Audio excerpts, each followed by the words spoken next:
Welcome to the Horror Hangout, a podcast where film fans watch the best and worst horror movies of all time and talk about them.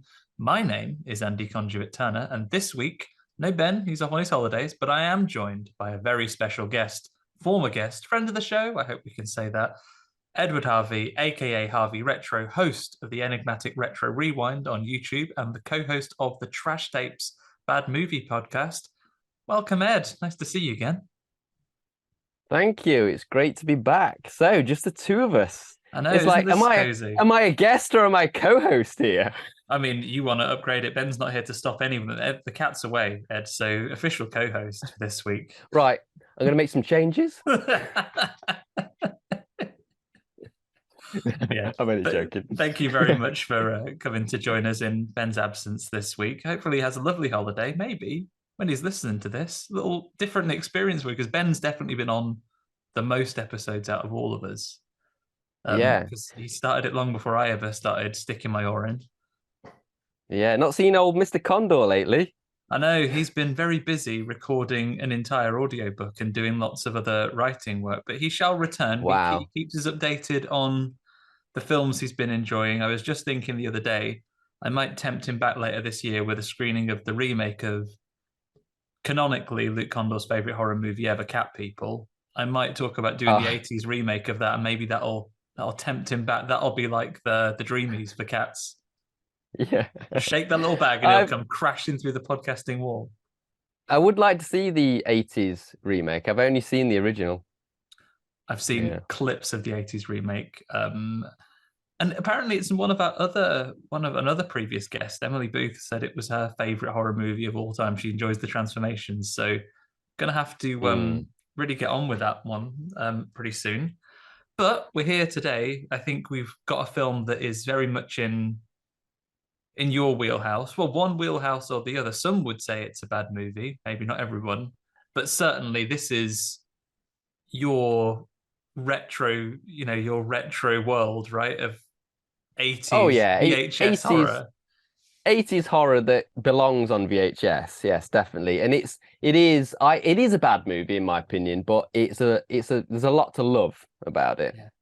I've been really thinking about ratings recently and the stars I put to them, and I've come to realize that when I give stars to a movie on reviews, I'm not necessarily reviewing how good a movie is. I'm reviewing how much I enjoy it, because there are films that are excellent who I've watched and I can say that is a brilliantly made film that I'm never ever going to watch again because I've seen it now and it wasn't such a thing for me that I'm ever going to want to watch it again. Yet there are films that are legitimately 2-star and below movies that I would watch time and time again and have a blast watching them every time. Yeah, definitely. I will definitely go on entertainment value when I'm reviewing films. Yeah, it's got to be done that way. Well, obviously having the trash tapes, you got to go with that way anyway. Yeah, podcast we do. I kind of like the rating system that you do. When you're specifically reviewing what are objectively thought of as bad movies. The whole not trashy enough to fit the remit of your podcast, right through to too trashy with, oh no, this is just unenjoyable dross.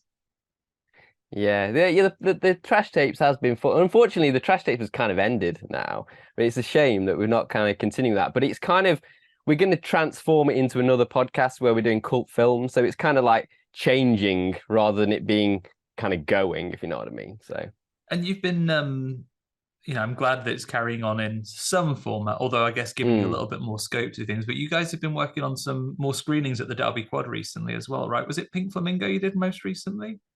We've done, that's the Cult Film Club. So Derby Quad Cinema, Johann hosts cult movie screenings. We've done 2 now, and I film his intro and I edit the video that we do, and we both have a discussion about the film afterwards, and that goes up on the YouTube channel. And it's going quite well, that is, so far. We've had some interesting ones. The first one was Pink Flamingos, which is one of the most offensive movies of all time. It's like not often you can screen that movie. It has to be a special occasion. And it was like the 50th anniversary or something, and around about that time. But it's a very iconic movie and did a lot for like the gay community and transgender and stuff like that, because very pro in that department for 1972, but it is awful in terms of what goes on in that movie. It's this horrible stuff, and I couldn't watch some of the stuff. Like there's animal cruelty in it, and there's like is real gross, a lot of gross stuff. It's not for the faint-hearted, but it's also very funny as well. So did you take the list of all of your attendees that you have and then just hand that list straight over to the police so they can keep an eye on those people? Have to say, here you go, watch these ones in the local community. Well, one of the gimmicks of that screening was we had branded vomit bags that we handed out. No one used them, but like it was a funny. It had Cult Film Club on a vomit bag. No, that's great. You can keep your popcorn in there to take it home, little leftovers. That's a nice time. Oh, yeah. It's a shame I live several hundred miles further away from you guys than I used to, but maybe once you've evolved and have a whole film festival, we'll make a trip down. Yeah, that'd be great. In the meantime, though, before we get into the business of the particular cult film of the week, I've got a tiny bit of horror news in Ben's absence that I'll knock out there. One of them, a little discussion point for you, and being someone who organises and has a role in doing film screenings at a cinema, maybe you've got some strong feelings on this. So in the run-up to the release of his new thriller, Knock at the Cabin, and off the back of the probably pandemic-driven box office underperformance of Old, brackets The Beach That Makes You Get Old, M. Night Shyamalan's been on, talking about Knock at the Cabin, saying that this is a film not designed to be watched on your tablet. It's designed to be watched at a cinema and enjoyed in the company of other film goers. And we're seeing a lot about this recently. James Cameron's been on about, the new Avatar, saying it's a big cinema experience. Your movie of last year, I understand, Top Gun Maverick as well. Tom Cruise is a big proponent of the cinema experience. I don't know, and I think there was someone else who've now forgotten saying, "Oh, hey, the best way to watch this movie is on the biggest screen possible." I mean, I would say as a content creator, I would say, yeah, the best way to enjoy any of media, podcast listeners now, the best way to enjoy this podcast is on as expensive and high definition equipment and the comfiest chair you can possibly muster.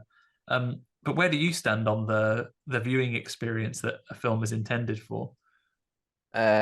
Oh yeah, totally. I mean, another one you missed off that list was, I think, Dune, the latest Dune movie. Was a massive it's a CinemaScope movie. It's like you need to see that on a big wide screen for it to be epic. Another one was also when I watched The Batman in the cinema, it was such a great experience that it made me fall in love with Batman again. I was devouring every Batman content I could get my hands on after seeing that film, just because of the cinema experience. Because when I watched it on Blu-ray, I've got it on Blu-ray now, I watched it, it was great. It was great. I was enjoying it, but it's so different watching it on the small screen, that movie. And I'm a firm believer that there are films that kind of like, it can be the difference between a movie being like excellent and a movie only being good. Like when watching it in the cinema and watching it on the screen, even if you've got a big TV and the surround sound system, it's because I have got a decent setup for watching films, but even then, watching The Batman wasn't as great, as the cinema experience. And what do you think it's a combination of everything, or is it the X factor of you don't have the distraction of your phone, which, let's be honest, this can be hard to ignore when you're in your own house where you might like look at it. Is it the equipment, or is it the rest of an audience that you think gives it that impact? For me, it's a combination of the audience reactions, people around you, being with people that will appreciate, especially your friends and stuff, being around and that you're seeing their reactions. But I'm a big fan of like sound. I'm a big sound guy. I love sound. So Dolby, like Atmos, for example, is like the best thing to me. I love to feel in every sound. I've never had a setup like that in my house. So sound wise, it's absolutely stunning when you get all that like really big sounds. That is cinema to me. The sounds. Yeah, that's true. I think when it comes to the audience part, I think that's maybe what some of the problems with cinema is now. I think maybe it's a post-COVID thing. Maybe it's just a kids today shake fist thing that like I think it's a real roll of the dice what audience you're going to get at the cinema that can either be a huge Mm. boon, especially I'd say the two big genres for um, audiences really adding to a movie is horror and then comedy as well. Like I've seen Mm. comedy movies going back a ways now. I remember the first time we saw the South Park movie, Bigger, Longer, Uncut. I was a teenager at the time, and I think Mm. I had it with an audience of probably people that were around my age, sort of like 15, and people were like rolling about, like laughing. They found it incredibly funny, and that was a memory that I came out with from the cinema. The same, like some more recent, even Yeah. more recent horror stuff, like Midsummer a few years ago, post COVID, like The Black Phone. I had a good cinema audience, and their reactions really heightened the movie. But I know Mm. there's the other side of that, where if you get a distracting cinema audience, it can it can perhaps color your opinion of the film because you'll have had like an annoying time being there. I've been quite lucky with Yeah. cinema audiences here for don't too often get a bad one. I think the last one in living memory was Life of Pi on Boxing Day. My wife bollocked some kids. But like I sat very quietly. Um, but yeah, that can it can take it either way, right? Are you usually pretty lucky with audiences at your cinema? Yeah, because I often go in on weekdays, certain weekdays where there's not an offer on, not like an Orange Wednesday type of thing or like that kind of We're of thing. the same generation. Ed Orange Wednesday is what it's always called. Whatever it's rebadged as now. It's Orange But Wednesdays like, forever, like Opal Fruits and PJ and Duncan. I is just it keep the like the original name. meerkat thing now? Yeah, The it's meerkat Meerkat thing, movies, I is it? think. Yeah, that's it, right? Well, that kind of thing. I don't go on a day like that, and also I tend to go. I don't go immediately when the movies just come out if I can help it. But in general, cinemas aren't packed anymore. They're Mhm. not like packed like they used to be. So even if you go to a movie on release day, sometimes if you pick the right showing, it won't be fully booked up, and you'll get lucky. I think a lot of the time, and it'll be quite quiet, and you won't get disturbed. I think that the busiest film I've been to see recently, Black Phone was reasonably busy. I think I went on the first day, Mm. and it was on a smaller screen at the cinema, so that was quite busy. But I think the busiest film I've seen within living memory was Sonic 2 because I went like on the day Yeah. and the weekend, and then it wasn't Mm. annoying because it was quite delightful, like kids enjoying this movie with their parents. It was a good spirited time. So Yeah.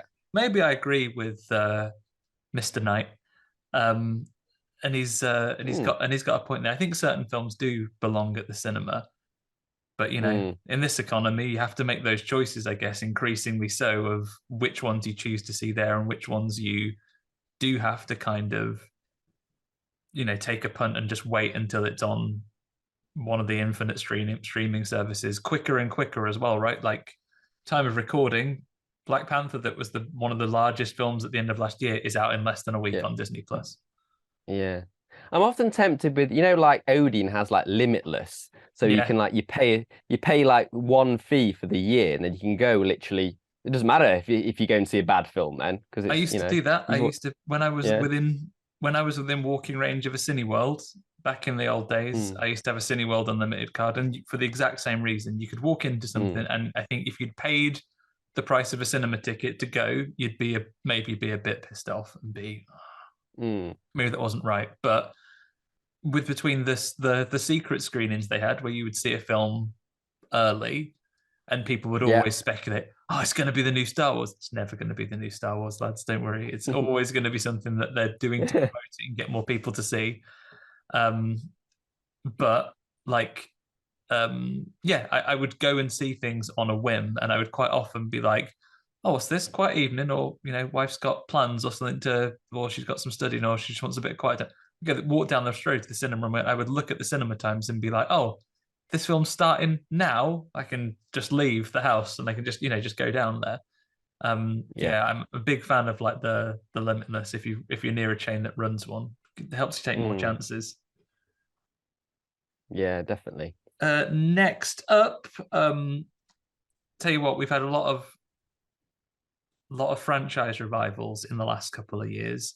We know Mm. we're getting a Friday the 13th series, a prequel series about little baby Jason going to camp, Mm. whatever's going to happen.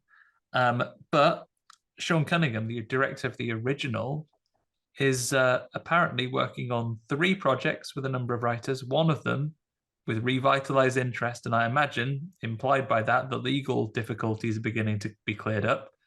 We may be seeing them work on a new Friday the 13th movie, which has been pegged as a remake right now. What's your Okay. relationship with the series? What is this exciting news to you, or do you leave Um, where they are? right. This is going to be interesting, right? Because you'd think that Friday the 13th will be my wheelhouse. But I don't like the series at all. I like the bad ones. Like I like part 3, the cheesy 3D one, because I like the It's one of my funny favorite 3D ones. I like elements. the bit with the yo-yo And where he I like bashes her in the face and goes, "Oh, that almost got me."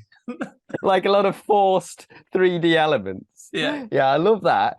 I like Jason X as well. Jason X is I think you and Ben were talking about it recently, and it's got talking that about it weird last couple TV. of weeks. Yeah.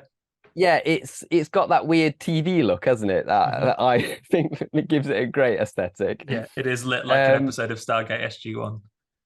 but my favorite Friday the 13th film is the remake. Yeah. The remake from when was that? That was like 20, 2013, something like that. yeah, No, maybe even 2009, I sooner. think. Yeah. Yeah. Yeah, that I thought was great. I wanted to see a continuation of that, really. It kind of just it was kind of its own thing for a bit, and thought it was going to revitalize the franchise in that way and kind of go serious again. But nothing happened with it Yeah, really. but was that when the legal things kicked off and they just couldn't move with it for a long time? I wonder. I need Mm, to relook at the history. Maybe I know there's some documentaries like Crystal Lake Memories and so on. Maybe that'll have the details of what those troubles were. It's been a long time since I mm. saw the remake. Can you remind me? Is it just the first 2 that it encapsulates, or does it do 1 to 4 basically? That the Jason story. Um, it's from memory. I haven't seen it for a few years, but I think it's basically like a remake of 1 and 2. But obviously the third one was the one where he got his hockey mask, and so Yeah, they just make it so that he gets his hockey mask in like what's part 2 kind of thing. And yeah. instead it's like they kind of like combine those. They don't use any elements from 3 apart from the hockey mask, Yeah. retrieval of the hockey mask. So it's mainly 1 and 2. And there's no Yeah. Corey Feldman as a little disguise boy who can make himself into a Jason with makeup. No, apparently part 4 is the best one. That's the one I haven't seen part 4, so Oh, apparently people you really, should watch it. That's the one. Sorry, I've just yeah, spoiled it for you. Corey Feldman like is the hero of the piece. yeah. I do Yeah, like it's Corey Feldman, and I've seen many clips from that. So yeah, maybe you've just roped is that yourself the in, one Ed. with When the we get to it, we'll have to get you in to come and watch it for the first time. that's the one with the Crispin Glover dance, isn't it? I Is think that part so. 4? I can't like for Yeah, those old ones. It's really hard to 1 to 4. yeah. Obviously, number one's Blur easy into to one. separate because it's Mrs. Voorhees, but Mm, 2 to 4 in particular are it is one story effectively. You could watch them back to back and it's one thing. Whereas mm, then once you get beyond that, there is Imposter, then Resurrection. It's from 6 where he's like kind of a zombie now. yeah, And then it's Jason versus Carrie. Then it's Jason takes Manhattan. Then it's Jason goes to hell and there's bum worms that turn you into a Jason. And then there is Space Jason, Spacing. Um, and then versus Freddy, and then reboots. But yeah, it's a fascinating franchise. Probably the opposite of what we see with, and I go on about this all the time. The continuity that you've got with a series like Chucky, which has maintained Dom Mancini as like he's had a hand in every single one of them, so that continuity has been easy to keep a handle on. Whereas mm. Friday the 13th has changed hands and owners so many times that it's it'd be very difficult to wrap these into one of them. I guess you could always fit Jason X in as long as you never definitively kill him anytime before the distant future. Mm. Yeah. Yeah, definitely. Yeah, it's just not a series that I've been a huge fan of. But yeah, yeah. More to come though. It's coming back. And the last piece of Mm, horror news I have this week is Infinity Pool. So Brendan Cronenberg's latest movie. It's had its premiere in the last week. It's now been seen by a lot of people. mm, Reviews coming in very strong. Lots of people blown away by it already. At time of recording, I believe we are still waiting for a release date in the UK, which I hope comes very mm, soon. I know the news of last year, probably headlines of the most of the year, were how we got stitched up quite a lot for release dates. Like it was again, going into your wheelhouse, Ed, in the retro days where things come out months earlier in the US, and it's like someone in the playground whose dad works at Nintendo or something similar is like, oh, he got it from America when he came over. Feels like we've been living in that world again very much last year. Hellraiser was much later. Yeah, Yeah, we waited for a lot of stuff last year. I've still not seen the new Hellraiser, and I've still not seen Pearl either, because Pearl hasn't had a UK cinema release anyway at all. No, So it's frustrating because I loved X, and I'm looking forward to seeing Pearl, and I heard so many good things about it. Mia Goth's amazing in Pearl, like yeah, her Mia Goth does performance. a thing. I was lucky enough for a US trip last year, so Yeah. while it was there, but yeah, it's an interesting companion to it. I shan't spoil it for you, but I'm also Mm. looking forward to Maxine. Yeah. To Yeah. sort of round out that trilogy. Whether it's how it's going to work, it's going to be really interesting. I think Ty West's doing some really cool stuff with it. But yeah, hopefully we will get a release date of Infinity Pool soon because I don't Mm. like this whole idea that the UK seems to have taken a backward step in getting their distribution sorted Mm. and getting these things out, especially with horror movies, things that come out throughout the year. There's enough content to keep us busy, and as long as you can avoid spoilers, then it's fine. But I do find it difficult when you're around particular seasons, right? Like Hellraiser was a prime example, something that was due to come out like it's like the couple of weeks before Halloween or something like that. Mm. The season when you would imagine you would be, as a horror film distributor, really inclined to try and get it out. Mm. Whereas I think it actually came out much, like certainly after Halloween. I think it was November time that it actually dropped here. Yeah. It sort of reminds me of, remember the movie Hook? That Yeah, was like I watched that recently, and I found out that it was a Christmas movie because it was set at Christmas, but that's because it came out in America before Christmas, and over here it came out in like spring or something the next year. It was so weird. so it's like, yeah, we've kind of lost that idea. It's an Easter movie now. You just put CGI some bunnies in. Yeah. Um, okay, so that's all I had for horror news this week.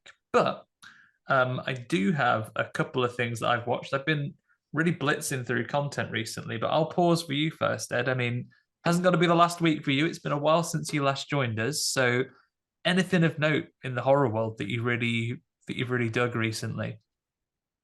Well, I was listening to your podcast about Megan, and I watched Megan recently.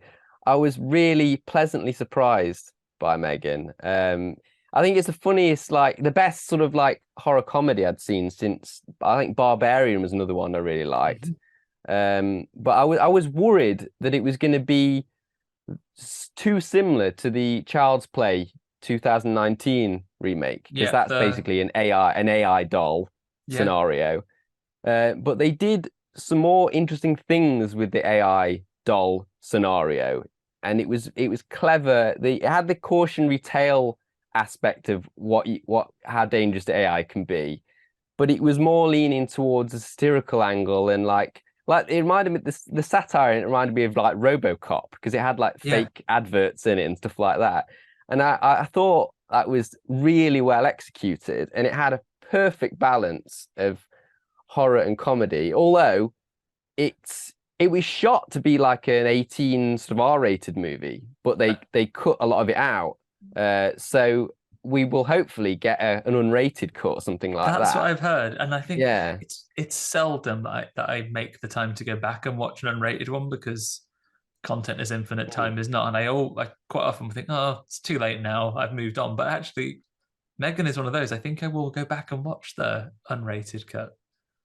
Yeah, I mean, I'm like a big fan of like getting like the nice physical media, like Steelbook or something like that, which has Mhm. got all the editions and stuff like that. So I'll probably buy Megan in a nice version of it, and it might have that good cut, you know. Yeah, But I like doing that. I've decided with my now that shelf space has become an issue, I do think I have to be choiceful of what I get because then I think I've reached the point with storage that every time I get something new, something else has to be like relegated to like a box or the attic or something like that. But I think Megan might be worth demoting something for because I think if mm, I get the chance to see some extra bits in it, I think that's a film I would revisit. How about anything yeah. else you've been checking out recently?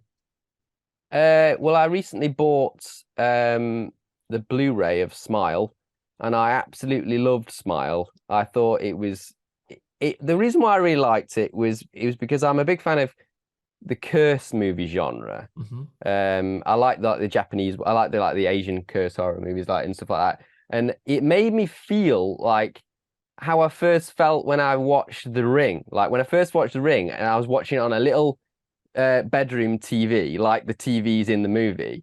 And all the lights off, and it scared the living daylights out of me. And when I watched Smile, it made me like scared of like curse movies again because I've kind of whenever I watch Ring now, for example, has no effect on me. The whole movie builds to one scare pretty much, and it doesn't really.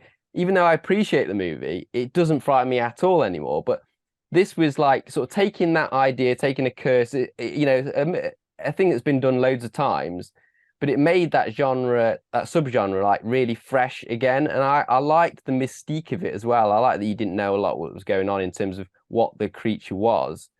Um, I really, really enjoyed it. I That's thought it good. had some amazing tension. Yeah. That's good. I think we were talking before we recorded. I think for me, my experience of Smile suffered from the trailer for such strong Mm. marketing, and then for the trailer to give away some of the coolest bits of the movie. But you were lucky that you went in pretty much blind, right? Yeah, yeah, yeah. I literally went to see it because it was one of those where randomly I had no interest in it, so I wasn't even checking out the trailers.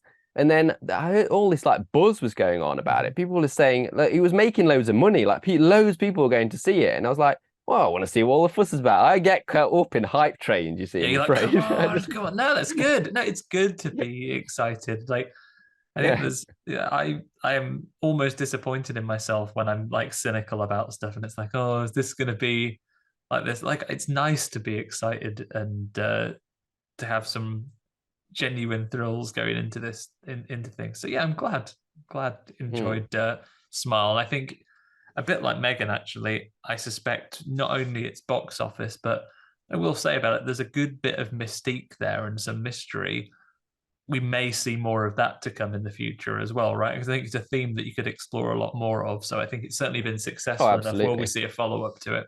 Quite likely, right? Mm.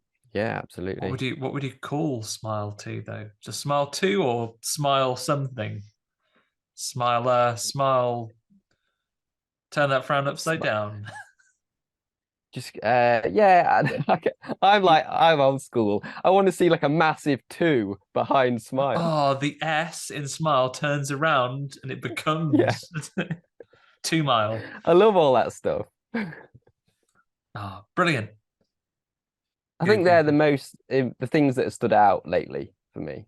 Those two things. And we're in for a I've good seen some good other year bits, as but well. like if it's I've seen some like non-horror bits, but I suppose we'll just stick to horror. Yeah, like we'll stick to the horror thing. I'll keep us here all night. I'm going to rattle through a few that I've seen. I'm still on a real training marathon blitz to get through some content that's been left behind and to try and cut down what has become an almost unmanageable watch list. So I'm going to rattle through a Mm. few of these quick. Let me know if you've seen any of them. But this is what I've consumed since the last week that Ben and I met. So I've done 1995's Castle Freak.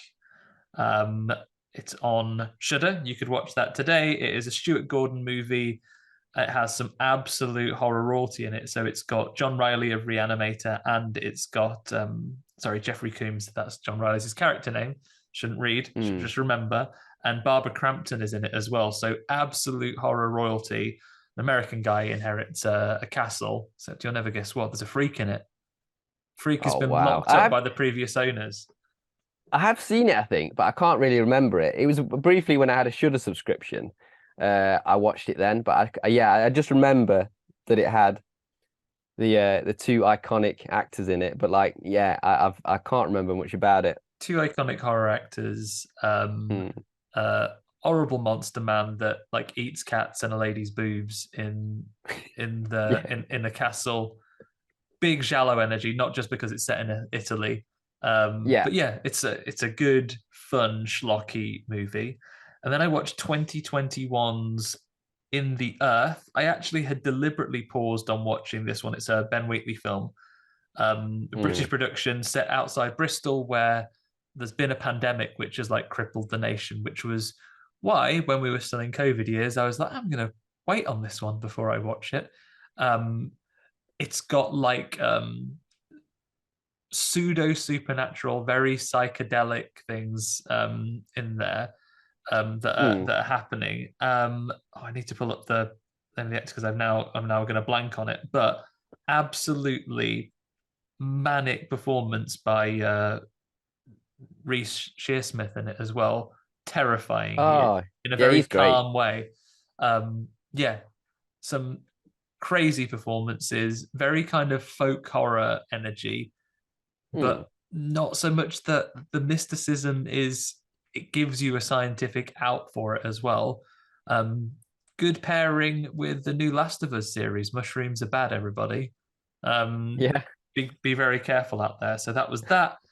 I'm working my way slowly through the Cabinet of Curiosities from GDT himself. I watched the second one of those, so Graveyard Rats, a nice period Hmm. piece that becomes Monsters Underground, which is interesting to watch. Sticking with monsters, I watched 1988's Night of the Demons. That feels like that might be in your wheelhouse, Ed, if you haven't already seen it. I haven't seen that one. Oh, I've watched all of Cabinet of Curiosities though, and I think with that one you'll start really like getting into it later on. Some of the later episodes are okay. fantastic. I've enjoyed I, the two I've watched so far. yeah, no, it's all pretty strong, but there's one about like um body lotion. I've heard this That's one's that yeah, someone at my team at work was like, "You've got to watch that one. That one's horrible." yeah, it's like beauty cream kind of thing. That one is really good. It reminded me of Requiem for a Dream, a little bit like Okay, that kind of vibe. Yeah. cool. I'm looking forward to it. I'm they're nice and digestible at the length they are. So I'm picking up one of those Mm, every so often when I've got, oh, I've just got an hour. Just hop on this real quick. I think you would enjoy Night of the Demons. A good yeah. pairing with like an Evil Dead or something like that. A little bit tonally more tongue in cheek, but it doesn't have the slapstick that Bruce Campbell brings to it. Mm, Basically, lovely party, some teenagers getting together. It's the late 80s. The stereotypes between the teenagers are dialed up to 11, as mm, stereotypical as you can find. There's like a goth girl, and then there's like a sexy girl, and there's like a jock guy, and then there's like a loser guy, and there's like the one that's like a bad boy who's like crashed the party. They're all these stereotypes. Um, and then they think, well, they're having this little get together in this house. Should we do a seance? Watch out, demons. And then, people variously getting possessed, and some great gore effects in there. Just a good laugh in this in this movie. Really straightforward. Um, does exactly what it says in the tin. Pairs nicely with Evil Dead, though. You might enjoy that. I watched The yeah. Forever Sounds great. Purge, finishing off the latest in that series, which I felt had kind of ended in a satisfying way with the last number. Um, Mm. it's fine. It's more of the Purge. Have you interacted with that series much? Yeah, I think I've seen most of them. I I don't know. Yeah, I've seen the Forever Purge, seen the first one. I think there might have been some in the middle I've missed, but I've seen a lot of them. And I do like them. I do like them as a series. Yeah, I think it's Um, an interesting concept. I think sometimes the subtleties of the background messages. Then again, could argue that subtle messages would be lost on a lot of people. They hit you with a sledgehammer on these things. The allegories are, they're not hidden at all. It's what they're talking about, current political climates and current culture wars that we experience today, except the violence is dialed up to 11 and people wear fun masks. Like, it appears that like 99% of preparing for Purge Night is getting your theme just right. More effort goes into those costumes than Carnival. Yeah.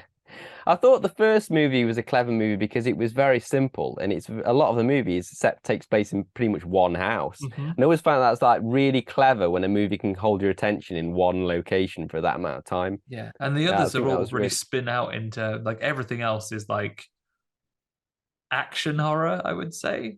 Whereas the first one does have like the claustrophobia home invasion element to it. Yeah, definitely. Yeah. So more of that. If you like The Purge, you will no doubt enjoy The Forever Purge. Watched Alligator, also on Shudder, 1980 horror movie about alligator that gets bloody flushed down the toilet and then years later is getting amongst it. Trigger warning for anyone who hasn't watched it. Lots of dogs eaten and fed to alligators or sent to vivisection labs in this one. So animal cruelty turns you off. You're probably not going to make it past the first 10 minutes, but it does have Robert Foster in it as our lead balding detective. He's great. He's balding in the story. I'm not just commenting on a man's appearance. He's very sensitive about losing his hair. But it's all right, It's kind of sewer Jaws. Cool. So did that. I did Alien Abduction Incident at Lake County, which is a remake of the McPherson tape, one of the earliest records of a found footage movie. Told Ben I was going to watch it last week, and I did, and it was the thing that I saw on the Sci-Fi Channel late at night when I was a teenager. And no, it's not great, but it's a found footage TV movie, and it's fun. Probably don't need to dwell about that very much. Almost there. We'll do the rundown. I did Sorry About the Demon, new release on Shudder as well. And he wants to pick up a new horror comedy on that one. I liked it. I kind of liked it. I really like the interaction between our main character, who's a guy that's moved into this house, and the demon, who's called Diomedes. The guy's been tricked to moving in by the homeowners because the demon is there, and they want to give this guy to him as a sacrifice. The demon doesn't want this guy, so he's trying to tempt him to bring people around so he can possess someone and take their bodies to hell. But there's just a lot of fun in it. The comedy, sometimes you'll have a black comedy or a horror comedy, and the comedy is in the over-the-top nature of the gore, or it can be quite mean-spirited still. It's actually very nicely spirited. They're like nice people in this film, and it gives it kind of a different energy. And I really like the dialogue. It's quite sharp. There's bits where this guy is just, the demon is quite petulant, going, "No, I don't want this money." So what's wrong with me? He's like, he just gives this demon some shit and talks to it like you would like a roommate that you didn't get on with. It's a lot of fun. In terms of horror comedies, what's your preferred ratio in terms of, like, I like 70-30 in terms of like 70% serious, 30% comedy. That's a good mix. Yeah, that's a good balance. I think that horror comedy should be more horror than comedy. Yeah, otherwise it's a comedy movie that's horror themed, right? Yeah. So where would you sit on like a, because there's some genuine horror into it, probably most famous of the genre. Where do you sit on something like a Shaun of the Dead? I think The Evil Dead's easy to position as a horror first. But Shaun of the Dead, do you call that a comedy movie about zombies, or is it a horror comedy? I would see it as a comedy movie, and unfortunately it's a movie, like a lot of the ones that are more heavy on comedy, I don't really revisit them. It's like I don't think Evil Dead 2 is as good as like the first Evil Dead. I like Evil Dead, not Evil Dead 2, because Evil Dead's more of a comedy. The more seriousness of Evil Dead 1. Yeah. Okay. Definitely. I don't revisit more comedy heavy horrors that often. The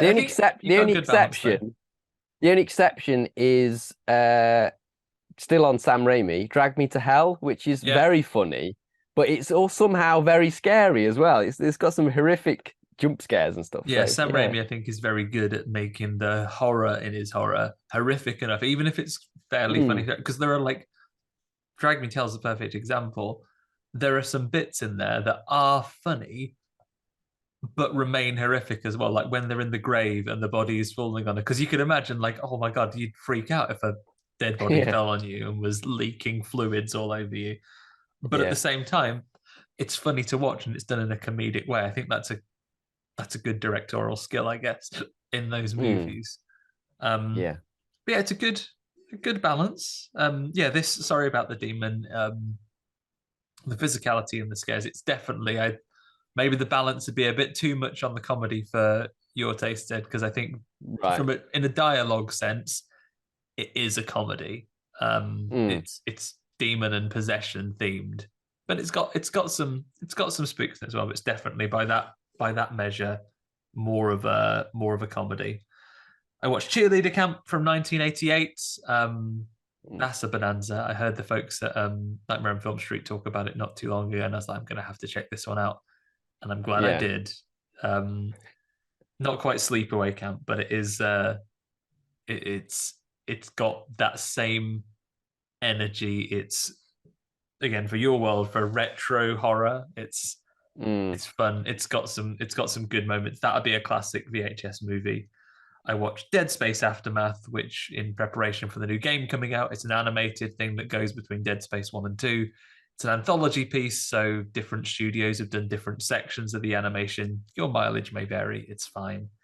And then I watched Mosquito, a 1994, some mosquitoes that drink alien blood get giant, and also on Shudder. I've been really blitzing that Shudder account recently, but that's a fairly exhaustive list of the horror content that I've been eating up for the last week. I think highlights, I was going to pick out two things, would be watch Cheerleader Camp and Sorry About the Demon. Okay, cool. So, your watch list there, is there a lot of them spontaneous picks, or are they like proper, no, I've got to watch this, I've got to watch that, like they're actually queued up kind of thing? I don't queue them up. What I tend to do is, like, I'm trying to tidy up a number of things. I want to make the most of having accounts like Shudder or all those other things. Think, right, there's stuff coming out on here, so I'll say, right, next thing I'm going to watch is going to be a Shudder thing. Let's have a look. This, right. Sometimes I'll go on my Letterboxd and look at my watch list and say, right, what have I got on there? I'll just do a random scroll and say, okay, this I'll like filter it by horror and say, right, this is a horror movie, and I have access to this because it's on. Letterboxd is very good. It will tell you where something's accessible at any given time. So we're like, okay, I know what service that's on. Get on and watch it.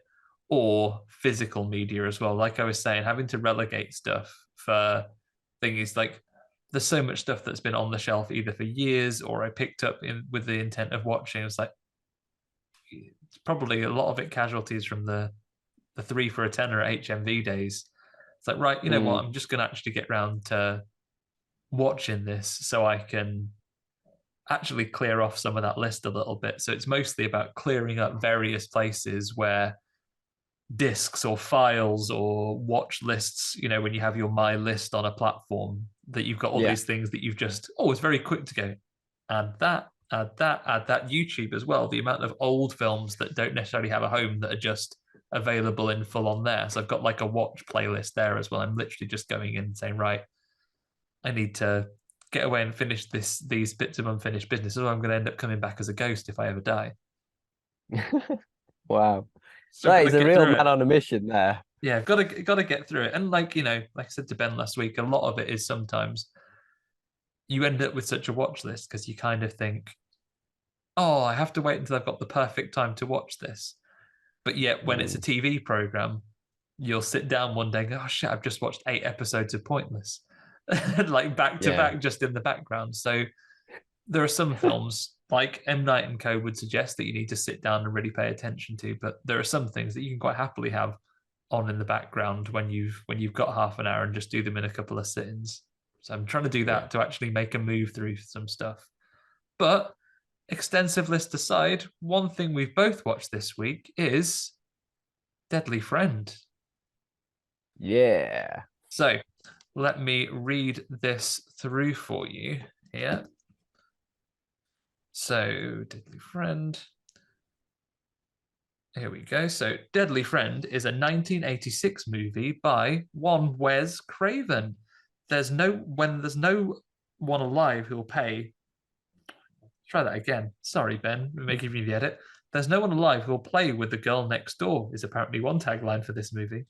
After his friend is killed by her abusive father, the new kid in town attempts to save her by implanting a robotic microchip into her brain.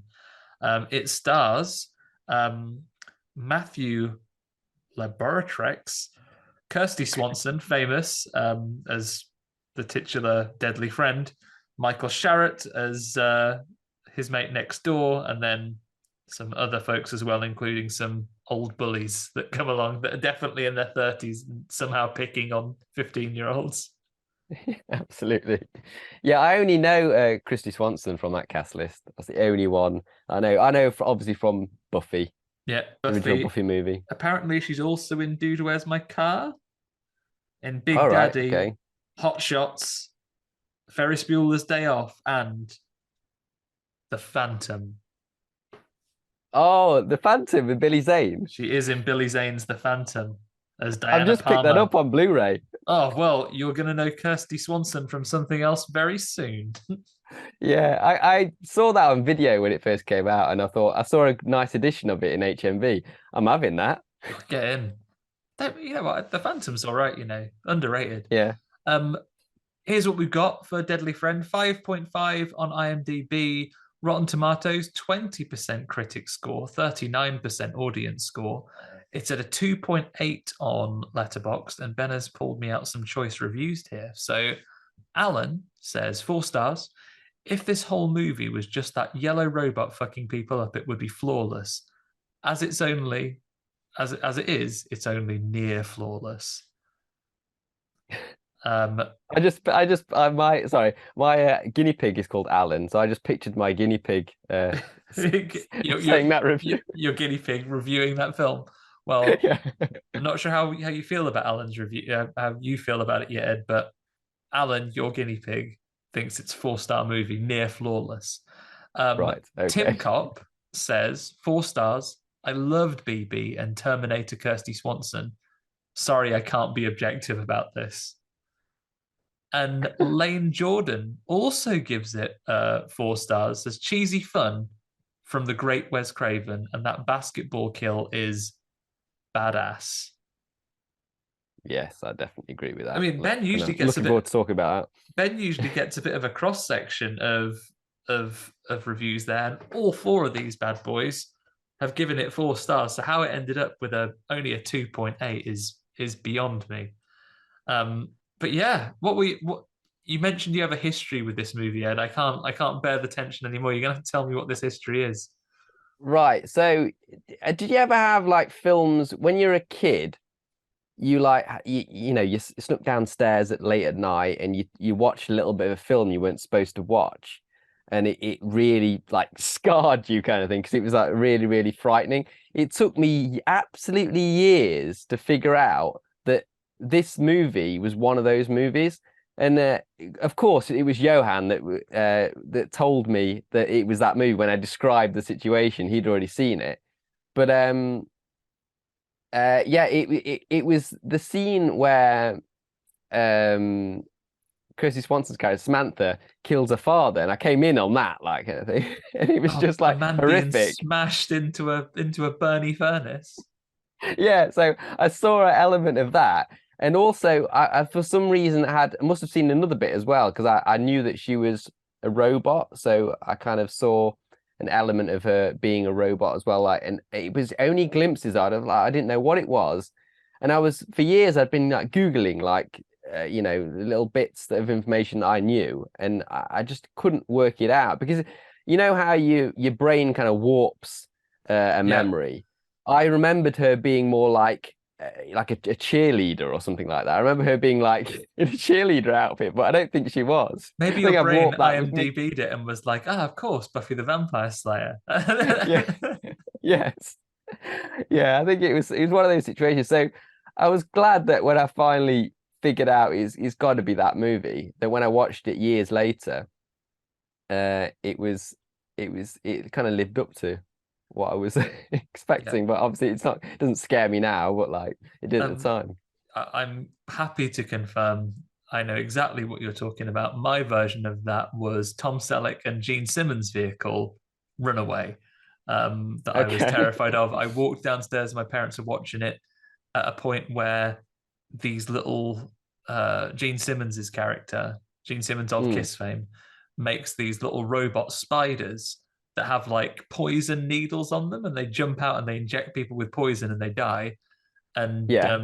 there's a scene where someone gets got by them, and you just see him like fall down dead on the floor. And I walked downstairs, probably like, when you're a kid and you're basically just playing up, and you're like, oh, I'm gonna go. Like, I haven't gone to sleep yet, so I'm gonna go downstairs with like loads of excuses, like, oh, my covers are untucked, or oh, I need a glass of water, or something like that. And I was going downstairs to do that, and then I walked in on that bit, and then I was like, oh, horrified now. And it was not till years later when I saw the movie again, they were like, oh, isn't that scary? It's more of an action movie than a horror movie. That was also the time period of like I was so young that I just kind of thought that my parents were just up all night. I didn't think that they slept. I thought they were downstairs all night. Permanently downstairs. It's like it's so weird. Yeah, it's very, and like, yeah, I think everyone is not like, listeners, write in what film scarred you for life that you inevitably walk downstairs to. Maybe it's a generational thing. Maybe our generation walked downstairs and we're on, whereas maybe the next generation, like, I don't know, they put the TV in their room on or something like that, and something was on late at night, and they saw something that Mm. they were like, oh no, there's a watershed for a reason, lads. Leave it off. I'll tell you what though, what's scarier? Going downstairs and seeing like a bit of a scary movie you're not supposed to at night, as that at that age, or going downstairs and it's so late that your parents are actually They've gone to like bed, and gone there's to bed literally nothing. and the house is silent downstairs, and then you just start crying because you're kind of like, Oh there's no no, one there. That growing is up, frightening. yeah, growing up as a kid, there was like a side panel to our front door that was glass, and they always used to run up the stairs, imagining that if I looked round, there'd be like a skeleton or something like that. I don't know Mm, why a skeleton, but that would be what was at the glass, like waiting for us. And I yeah. gave myself a lot of nightmares watching. Um, Even though they specifically told me not to have nightmares, used to always watch a crime watch, and then there'd be Oh yeah. always be like a reconstruction. It wasn't even crime watch. I think it was like something like Esther Ranson's Hearts of Gold, and it was awarding a kid for being brave. And there was basically a story about how one day these family were at home, and then these burglars just broke into the house with a knife, and it was horrible. And like, in many, like, watching it as an adult, you'd say, "Oh, that's a reconstruction of a thing that happened," and everyone was fine. But as a kid, you're like, "That's going to happen like today." Yeah. Like, a burglar's going to come into my house and try and stab us all up. And like, the kids ran up and locked themselves in the bathroom. Horrific. But yeah, Terrifying. so Deadly Friend, traumatizing for you for many years. And then Johann was able to point out what it was. How soon after he pointed it out did you go and watch it? Pretty soon. I think it might have been like, a couple of weeks, like a week or so later. As I soon just, as Amazon I, could deliver. well, no, what was the thing was I wanted to get a really, of course, I wanted to get a good VHS copy of it, Mm. and I couldn't see one. So, it's not readily available on physical media, this movie. And I ended up getting a Blu-ray in the end, and it's a Spanish Blu-ray, but it's obviously got the English Yeah, region two, language on you're on there. there. Yeah, so it was fine, but it doesn't look like a bootleg, but it could be. I don't know. It might be a good bootleg. It's it's a nice version anyway. So yeah. Yeah, and then I guess before we go into the sort of plot summary that we'll go through, spoilers for an ancient film, everybody. We will go through this in detail, but quite an interesting production here, right? So my research on this was telling me that Wes Craven, it's based on a novel, not a particularly long novel, about 300 pages or so. It's Yeah. based on a novel of the same title. The original novel was just called Friend, but when I found out it was a novel and went and bought it today. It's now called Deadly Friend. I'm guessing they've capitalized on the movie. Mm. Similar story, but Wes Craven made it as kind of a tragic, dark romance story without Yeah. a lot of his trademark gory horror moments in it. And then the studio basically stepped in after it was finished, which probably contributes to the way the film sometimes flows. A lot of scenes that give the relationship between the characters were chopped away, and they did some reshoots featuring some terrible gory violence. And don't get me wrong, I'm glad those scenes are in there, but it probably does explain quite a bit where the relationship between characters seems to just jump quite a bit, right?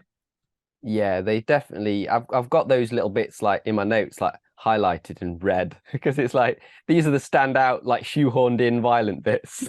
Yeah, this has We'll been go through this has them. been added in here, and basically they just do a scene between the characters every holiday. There's a Halloween scene, and then there's a Mm, Thanksgiving scene, and then before you know it, it's pull the plug day, which is the next major event we see in life.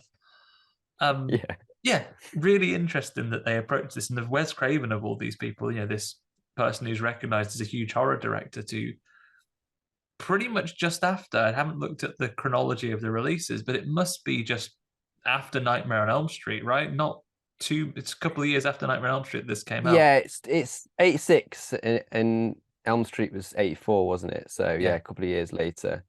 Um, and do you think? I don't think. I think Wes Craven wanted to get out of horror a bit, didn't he? I think yeah. that's the thing. He wanted to Do something a make little different. other type genre movies, but unfortunately, anytime he did, either the studio kind of said, "No, but you're known for horror, mate," or they.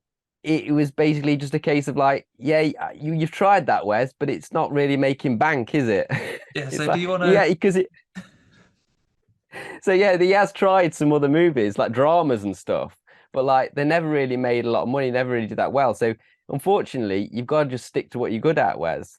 Yeah. I mean, That's what happened. when you create what must have been one of the certainly for the period of time was like Freddy Krueger kept New Line Cinema in business during the 80s to the point they called it the House of Freddy, the house that Freddy built. Mm, Like when you're that well known for creating something so iconic, which let's face it, I think it's one of these things you can talk to someone about Freddy Krueger now, and despite the fact there's not been a Freddy Krueger movie for easily over a decade since the remake now, even right, yeah, um, there's not been a new Freddy Krueger movie for an awfully long time, but has that pop culture capital that people still know what it is. Um, when you build something that becomes that iconic, it's probably quite difficult to step away from that world, right? yeah. I mean, he did like bits like this where he kind of like I think later in the 90s, was it 90 in the 90s when he did People Under the Stairs, That's when that's very kind of like comedic. it's trying to be another genre. It's not just full on horror. He really wanted to break into other genres, and yeah. There's a few times where he was trying that, but with in this example though, when we talk about Deadly Friend, uh, he really didn't want to do these Elm Street type gory moments. He was really dead against it. So you can tell there's evidence in the movie where he's kind of like taking the piss a little bit. He's like, "Yeah, you want gore? I'm gonna I'll make show it like you. laughable." Yeah, Yeah, like I feel like, especially as the studio mandated reshoots, I can only imagine like one day Wes Craven's just like, "Oh, stay off today." He's sitting in bed, like thinking I'll have a lie, and then a knock at the door comes, and the studio guys are like, "Right, get in." Like, what? What's happening? We're driving you to the set. You're filming some violence for us today. yeah. Like it's like when you've been told off by the teacher, you're not going home until this. It's your time you wasting, Wes. If you want to get this done, get this filmed. Yeah. I don't think we can blame the studio for the entire thing though, because Wes wanted to focus more on the characters. The human characters can be really the scariest thing in this movie. But a lot of his human characters are really one-dimensional. So I don't think that he was really doing that particularly well. And I I think mean, like I mean, be fair. Tom's characteristic is that he falls off his bike or onto the floor. Yeah, yeah. you're right. And it's very difficult when you're doing a book, when you're following a story which is about the death of two beloved characters that then become one deadly friend. It's very difficult to step away. Like the violence almost is implicit and is drawn into that. And I can't wait to. I can consume a lot of media very quickly, Ed, but I can't read an entire novel in a day. When I've only learned this morning when I was researching this is a book, so I'm going to Is report it back once I've read it. Is it a fairly short book or? About 340 pages, depending on your font size, on the Kindle store as of time of recording. 99 of your British pence. Nice. Treat yourself. Yeah. We'll do a little Hangout book club. Everyone read Deadly Friend this month. We'll get together and talk about that. Honestly, get in touch on the Facebook if you want to do that. I'll read it along with you. But yeah, so let's get into it a little bit, shall we? So I love a good establishing scene, right? A true mainstay of American cinema outside a diner. And we're introduced to some characters with classic superhero origin almost. There's like a petty criminal that's about to cause some crime.'s doing a bit of carjacking, like in those adverts with the hyenas over here. Except he gets strangled out by a robot. This is a cold open, isn't it? I think it's very cold. It's like it's 20 below zero, this open. It's like I don't think there's even a movie logo. It just kind of comes into this scene immediately. It looks like an added on scene, like a reshoot scene. Let's establish BB have to have some threat kind of thing. Yeah, he's already got some problems. Yeah, but yeah, we don't at this point, we don't see BB. We just hear the gremlin type voice. I was going to say that exact thing. He has a gremlin voice, right? He has a striped voice in particular. Yeah, I think that's obviously got to be because of the success of Gremlins, because Gremlins was a couple of years earlier, wasn't it? Yeah, it's like 82, 84. That's the only reason I could think of he would have that voice, because it's so bizarre.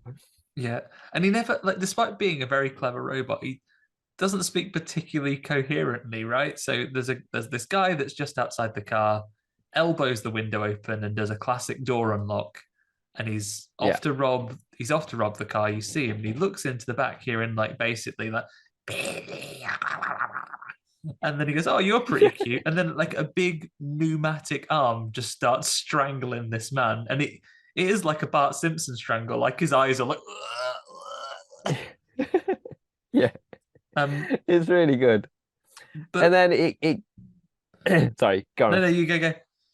Yeah. Well, I was just about to say that the next thing we kind of get, we introduce the Paul and the mother, and they're traveling to the new home, aren't they? But this is where you get BB's first sort of pixelated vision. Yeah. You start seeing through BB's eyes, which is great. I love like a BB's eye view. Like that's how robots see, apparently, just like you or I, but in a slightly more pixelated way. Yeah. And also you get the credit of, on that roundabout, you get the credit of Charles Bernstein, which is the composer for Nightmare on Elm Street.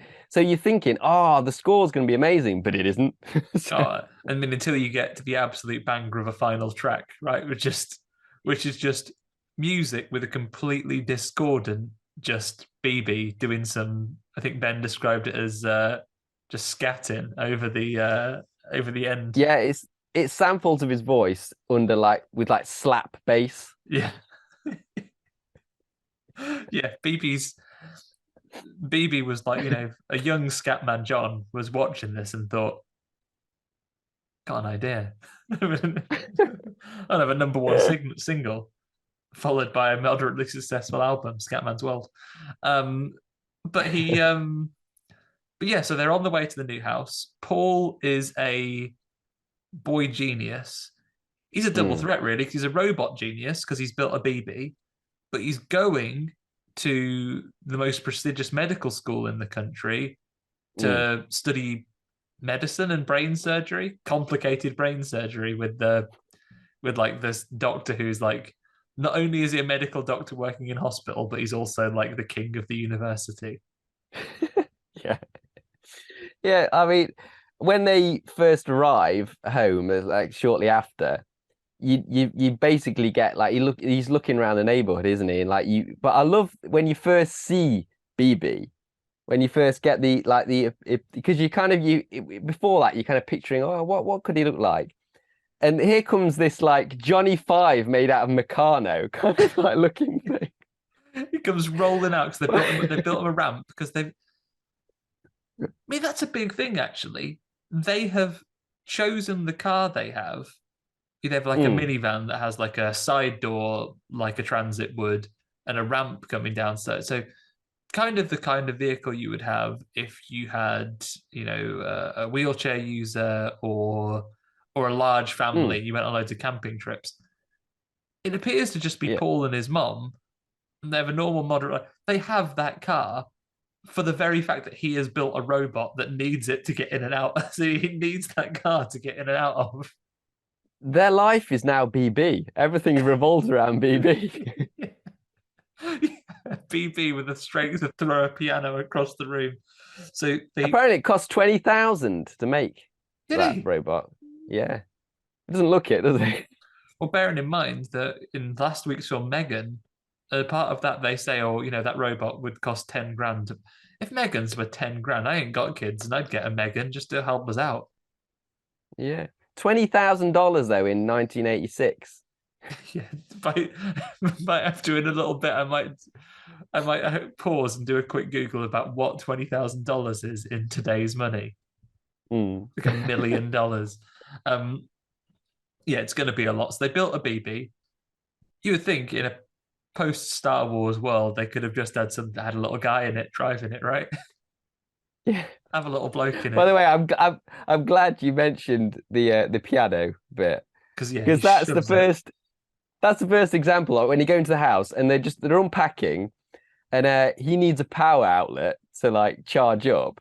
Just slings the piano out of the way. That's the first. You know he's going to be trouble. This guy, don't you? Yeah. From that first instance, literally, like he has that kind of desperation that a human might have. When you've messed up and you've messed up because you've gone out of the house thinking, should I go for a week before I leave? No, I'll be fine. And then when you're on the way back or where you're arriving, things have gotten desperate and you're like looking for your keys and you throw the door open to get in because you're now desperate for the toilet. That is what BB has because I told him to charge before we left and now he's desperate. He's getting in there and he throws a piano across the room so he can get the plug in. At this point, we've also met, like, really convenient for new arrival to the neighborhood Paul to make basically all the friends he's going to have in this entire town, literally within the first few moments of arriving. So the newspaper boy, Tom, comes past, and basically he's eyeballing BB as they've got out. I was like, I mean, you would rubberneck if there was a robot just getting out of a car.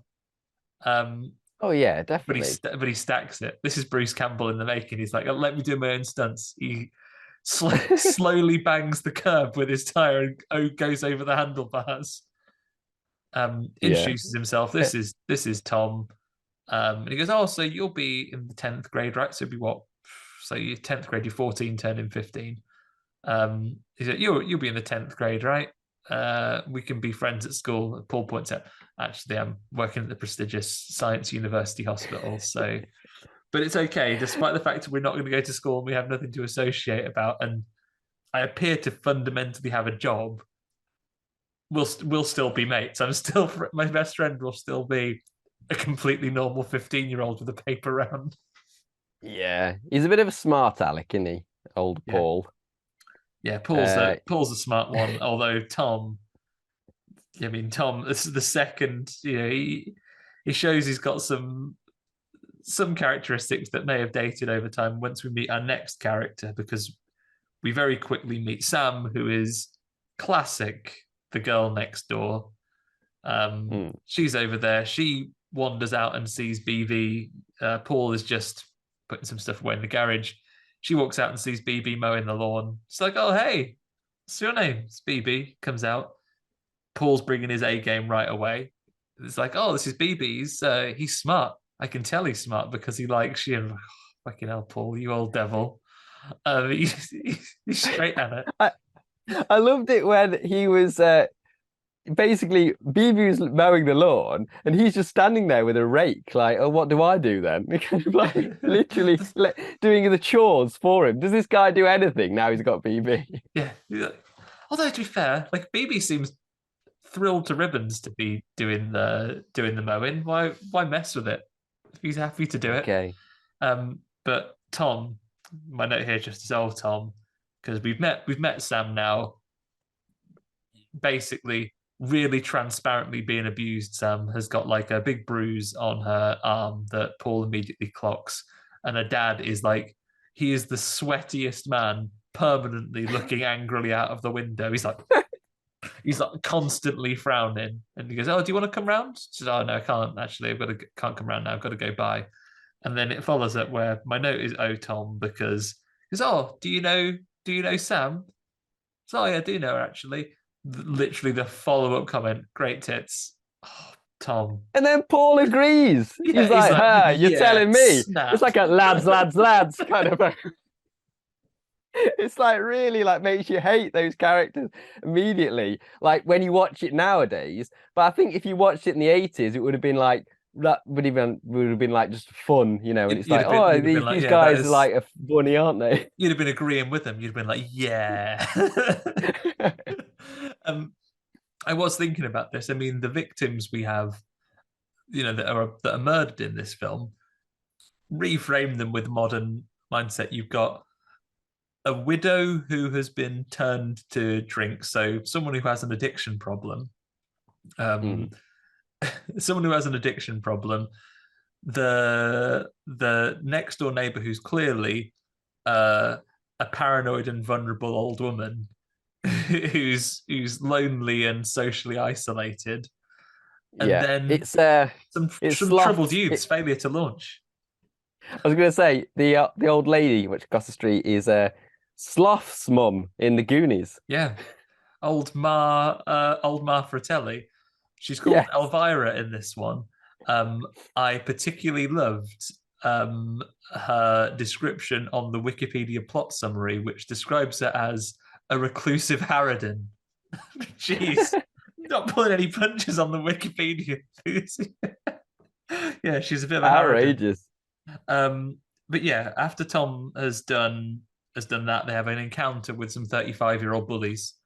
So they're walking down the street, and this is another opportunity for us to see the true power of BB, because those horrible bullies come along and they just do typical psychotic bully behavior, which is like, oh, you've got a robot, have you? Literally, probably the most, assuming that this, in the world of the film, this is probably the most advanced robot you have ever seen in your life, and it's just down the street. It's like, oh, have you got a can opener? I'm going to smash it.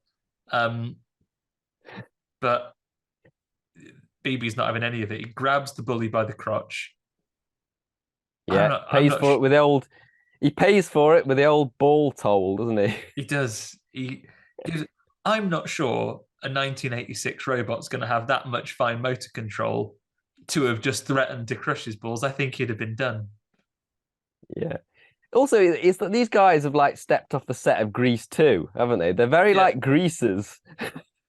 Yeah, that's actually the main bad villain. He's got like the slick back hair and he's got the motorcycle jacket like from the 50s.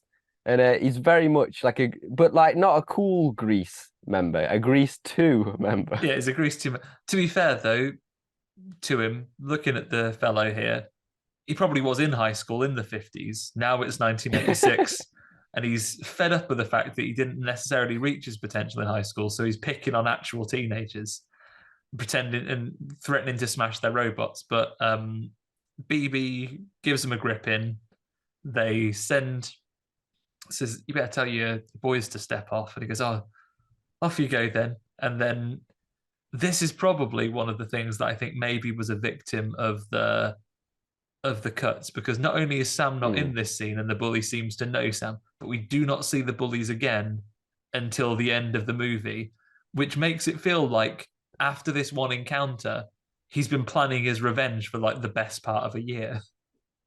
Yeah, I mean, I got the sense with this movie that it was almost like a little tight-knit community. Like everyone knows everybody, but I don't know whether that's true. It's definitely like the movie wants you to think that, but like later on, in fact, he even knows BB's name. He's, oh, no yellow BB to save you this time. It feels like you know each other really well. There should be like a whole season of them becoming like enemies, but it's not. This one encounter, then we see them again later on. But BB fends off some bullies. Then we get a scene where Sam does come round to visit, building their relationship a little. They really play. It's like an unannounced visit, isn't it? Like an unannounced visit. She comes in, assuming that I think her dad has fallen asleep. She mentions later, so she's like, "Fucking go around quickly," and she's come round to visit Paul and kind of says, "Oh, sorry, I didn't get a chance to actually bake you any biscuits to welcome you, but I bought you." And then Paul really pauses. I love these biscuits that she's brought over. Is like probably my favorite, actually. Oh. Yeah, it lingers on this for a bit too long, doesn't it? Just like yeah, I really like those packet cakes or whatever they are. Yeah, it's actually got like a packet of like moon pies or whatever. And then he shows him around the house, and he's like orgy of evidence that he is like a teenage prodigy. He's like got a poster that says future on it. There is there's another picture that we see later, just a framed picture on the wall of Ludwig van Beethoven. I know it because it was the cover art from like a Beethoven CD collection that my dad had, like of classical dad music. So there's a Beethoven on the wall. There's like his posters in his room are like science, history, future. Orgy evidence that he is like he's a clever boy. Yeah. But she's not been there for 2 minutes, and she's met his mom. But then sweaty, abusive dad turns up. He's like, "It's my daughter here." He's like, "Yeah." She's like, "Oh, we were just studying," and then like pretty much like abuses her out of the door. She's like, he's dragging her away, going, "Ow, ow, you're hurting me." And it's like, "Oh, you should have thought of that before." I mean. This is what I'm talking about earlier when I was saying like one-dimensional characters. He's just evil. There's no like layers to this character. Normally like in that kind of scenario, he would pretend to be nice, wouldn't he, to other people, I would have thought. He would like pretend to be like, I'm sorry to bother you. It's Sam here, like be like quite nice, and then be a bastard when he's gone, kind of thing. But now he's like in front of them being like an absolute arsehole. Maybe it's a tight-knit community and they know that there's a massive vacancy in the social services department in this thing because he is transparently abusive. They say it just is constantly bad all the time, and we have no reason to believe he's a stupid character, but he clearly doesn't care that anyone seems to know really obviously that he's like a violent person. But specifically to his daughter, like he isn't like. I guess it's a difficult thing with the character to try and pass because he isn't like mean to Paul's mom or rude to her. He's like, "Hello, is my daughter there, please?" And then as soon as he's got his hands on it, it's like, fuck's sake. It's like giving her like a Chinese burn as he's saying goodbye. Like it's it won't happen again. Yeah, and it's the old classic where because their mother left, and I blame you for her leaving. There's a line about like in the nightmare scene that's coming up. There's a line about like you were telling him I'm a drunk like your mother did or something like that. There's a line. You're telling people that I'm a drunk, which I am. It pretty much transitions into that scene now because Sam is wearing the same outfit in the night in the. Maybe it's a Wes Craven thing, but like. I've thought several scenes in this film, we won't come to it for a while yet, were nightmares when they weren't, but this is an actual nightmare scene we've got. The dad does have a big Freddy energy about him, I feel. Yeah, this is the first shoehorned gore scene that's very much like a Nightmare on Elm Street scene. And it's kind of horrible. Like he comes into a room at night, threatening her. It's a comical evil, though. It's kind of funny. It's so over the top evil. It's funny. Like, and she stabs him with like the neck of like a glass vase, and it's like a tube of glass, that goes into his chest, that you can and then he spray basically blood all over her. pisses blood all over her. Yeah. It's very horrible to watch. And he goes on, like, this is where he has big Freddy energy, because then he like is laughing maniacally, going, "Oh, you can't hurt Daddy because I don't want you to," and then he points out like, "Oh, that robot won't be able to hurt me either." Don't know why I'm saying that. Seems weird. Like, no robot has the strength to be my comeuppance. Let me mark my words when I say that. And then she just wakes up in her bed. Obviously, it's a nightmare sequence that's been inserted here. But he is over the top. He's got full. He definitely has full Freddy energy when he's going onto this one. Maybe the guy's absolutely. Like, right, only Nightmare on Elm Street 1 is out at this point. No, actually, maybe 2 is out, but Wes Craven wasn't involved. Maybe the guy's thinking, if I do a good job of this one, Robert Englund never gets busy. I could be in here. So she wakes up. They have a terrible dream. Have a terrible dream stabbing, but then we see that they've got like it's kind of like when you get like in an 80s movie, you get a mismatched gang, and everyone's got their stereotypes that they have in there. We've got it in this group here. We've got the normal boy, Tom. We've got the genius kid, Paul. We've got Sam, the girl one. And then we've got the slightly quirky one, which in this case is BB, robot. So that's like, what a great little foursome. If they were like a JRPG little party, you can imagine those ones. That normal kid who's got like a bike, you've got a genius, you've got a girl, and you've got a robot. All you need. The four stereotypes of people. When you see these guys together, it kind of reminds you of like what Wes Craven was more looking for, because it's got like those elements are more like a PG-13 type, like 12 kind of movie kind of atmosphere in those segments, and it's quite jarring when you go from that family friendly kind of dynamic in those scenes to like the nightmare blood coming out of tube. The scene we just had a moment ago with him literally bleeding out all over him while laughing like a lunatic. So they're having a lovely game of basketball, and their ball goes over the fence into noted reclusive Harridan's house, Elvira. I think we've had a little encounter and a little point out on this one anyway, when Paul was doing his paper round saying, one of these days I'm going to go up there and I'm just going to ring the bell and hand her the newspaper, and she's going to be absolutely livid. But she's lost the ball in this game. They've lost the ball. They're about to climb over. Sam goes to go first, then Paul goes for it.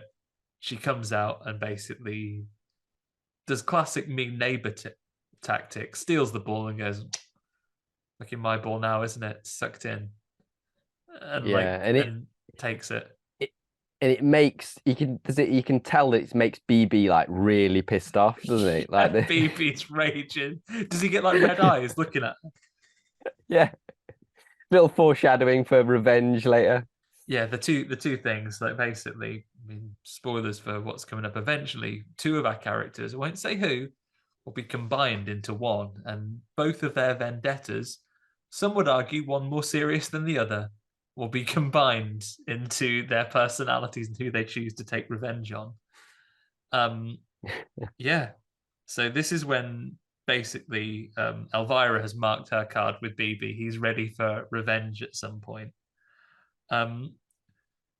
And then it feels like this is when, we've had a couple little scenes, like we've seen Paul in less notable scenes just go and do some of his science at the university, and the professor's been very impressed that he knows how to poke a dead body's brain that makes the leg move a little bit, a leg with horrible toenails as well.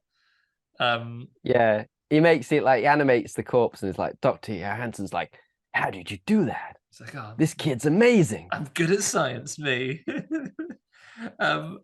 But he actually, I remember though, at the end of that scene, he's amazed by it, but he's really frightened as well. He's like, look, I'm pretty nervous about this guy. He's smart, but it's like dangerous level of smart. He's rogue. He's going to do something one of these days. We're not very careful.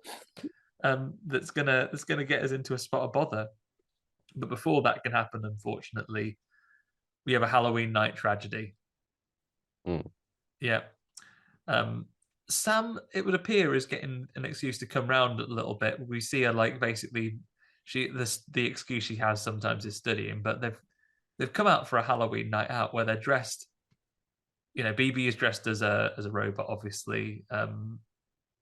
Tom, I think, is dressed as a dustbin briefly.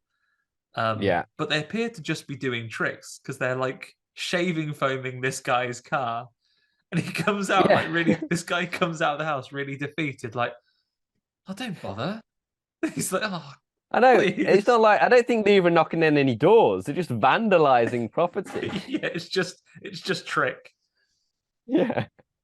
So they're out there with their robot and everything, doing these things, and then they come once again to reclusive Harridan, Elvira's house. And again, Tom kind of says, this is the time I'm going to go up to a door and knock on it, trick or treat, and we're gonna it'll just scare her. I'm not gonna do anything bad. I'm just gonna ring the doorbell effectively. Get BB to open the combination lock because Paul has said earlier, oh yeah, BB can open that. And Paul's got a bit of cold feet now, and he's like, oh no, actually that's not. It probably take too long anyway, but it takes BB like seconds to work out the combination. Yeah. And they get in. Sam goes up. She's dressed as like a Roman. She's got a toga and some of those got a toga, but they've tried to make it a bit sexy. Yeah. So we've got Kristy Swanson in this. Yeah. Let's put a little off the shoulder number, shall we? Yeah. We know what Tom's opinions on her chest are, so they thought, right, come on, let's get a bit of sex appeal to this. BB goes for it first because obviously she's his enemy, but they turn BB off. True to form, Elvira comes out wielding a shotgun for the third time in the movie and is like pointing it at children in the neighborhood. And BB goes rogue. He reactivates and basically charges towards the old woman. In hindsight, if a scary robot with red eyes charged at you, maybe she's not entirely in the wrong here. The doorbell as well sets off an alarm, doesn't it? The whole neighborhood can hear her like doorbell going off. So I mean, how did she? What about when she gets mail and stuff? Yeah, like surely someone's going to have to. Would you necessarily like a burglar that you wanted to stop breaking into your house? They wouldn't press the doorbell. So like hitting the doorbell basically sets off the to UK listeners, I guess, it is the equivalent of like the QI klaxon when someone says like a wrong answer. Like a huge load of lights flashes. It's like a woogers for days. It's like John Fashion who's in the house. It's there's loads of these signs, and that's when she comes out locked and loaded, ready to go. But she does in a tragedy not equaled since that bit in Short Circuit 2 when Johnny Five gets beaten up with baseball bats. She shoots BB to death, basically. Yeah, like quite a few shotgun blasts. But I don't know about you, but like if you compare that to Short Circuit, I felt really sorry for Johnny Five when he gets demolished by by those. But I don't feel sorry for BB at all. I find him really annoying up to this point, and I'm like, good. He's been blasted to bits. He was trying to attack that old woman, in fairness. Because I guess I never thought about this. This is something I didn't really notice on the first watching. There are red flags on BB, not only with him strangling the burglar. He has got some insight. When we see him in BB Vision looking at Sam's dad, he does say baddie. But he has got a vendetta against this lady and he does charge her. And he has been acting more erratically because that's one of the things Paul says, like, oh no, he's been acting really weird recently because he has his chip is it's like a Terminator. It's a learning computer. He has a basic program. This pairs very well with Megan, actually. In many ways, has Wes Craven not been trying to teach us these same lessons that Megan reiterated to us almost 40, just under 40 years later? That you think if you're doing AI, you'd have some safeguards when it was if it's a learning computer, you've got to have some boundaries. Yeah, don't decide to charge an old person. But yeah, BB does get killed. For some a tragedy, for Ed a great relief. That BB's finally gone, but it's got at least some degree of relief for Paul as well, because we go from them like him crying in the bushes and trying to pull away to run out and go to BB's side, to literally the next scene. It's Halloween now, and he's done nothing to try and repair BB. No, well, it jumps straight into Thanksgiving, doesn't it? Yeah. Like So Thanksgiving dinner, yay, Thanksgiving! Like yeah, straight after, it's like, oh, tragedy. What are you thankful for? Thankful that only BB was killed, and also like you're a boy genius. Like you could rebuild your robot, right? Because as we learn momentarily, his brain is fine. Mm. Yeah, maybe it took him a long time to build, and he hasn't Maybe just got just a bit of a hassle. His mom's livid. Like, the lawn hasn't been mowed since bloody Halloween. Oh, I guess it's winter now. Grass probably didn't need doing until spring. So it's Thanksgiving. Sam's round for Thanksgiving. I think we had another scene just before Halloween where her dad had given her a bloody nose. So the mom has kind of said at this point already, like, is he dad? Yeah, Is he dad because a when they were wrong un? making the jack-o'-lanterns, she randomly came over like, "Oh, have you got any ice for my bloody nose?"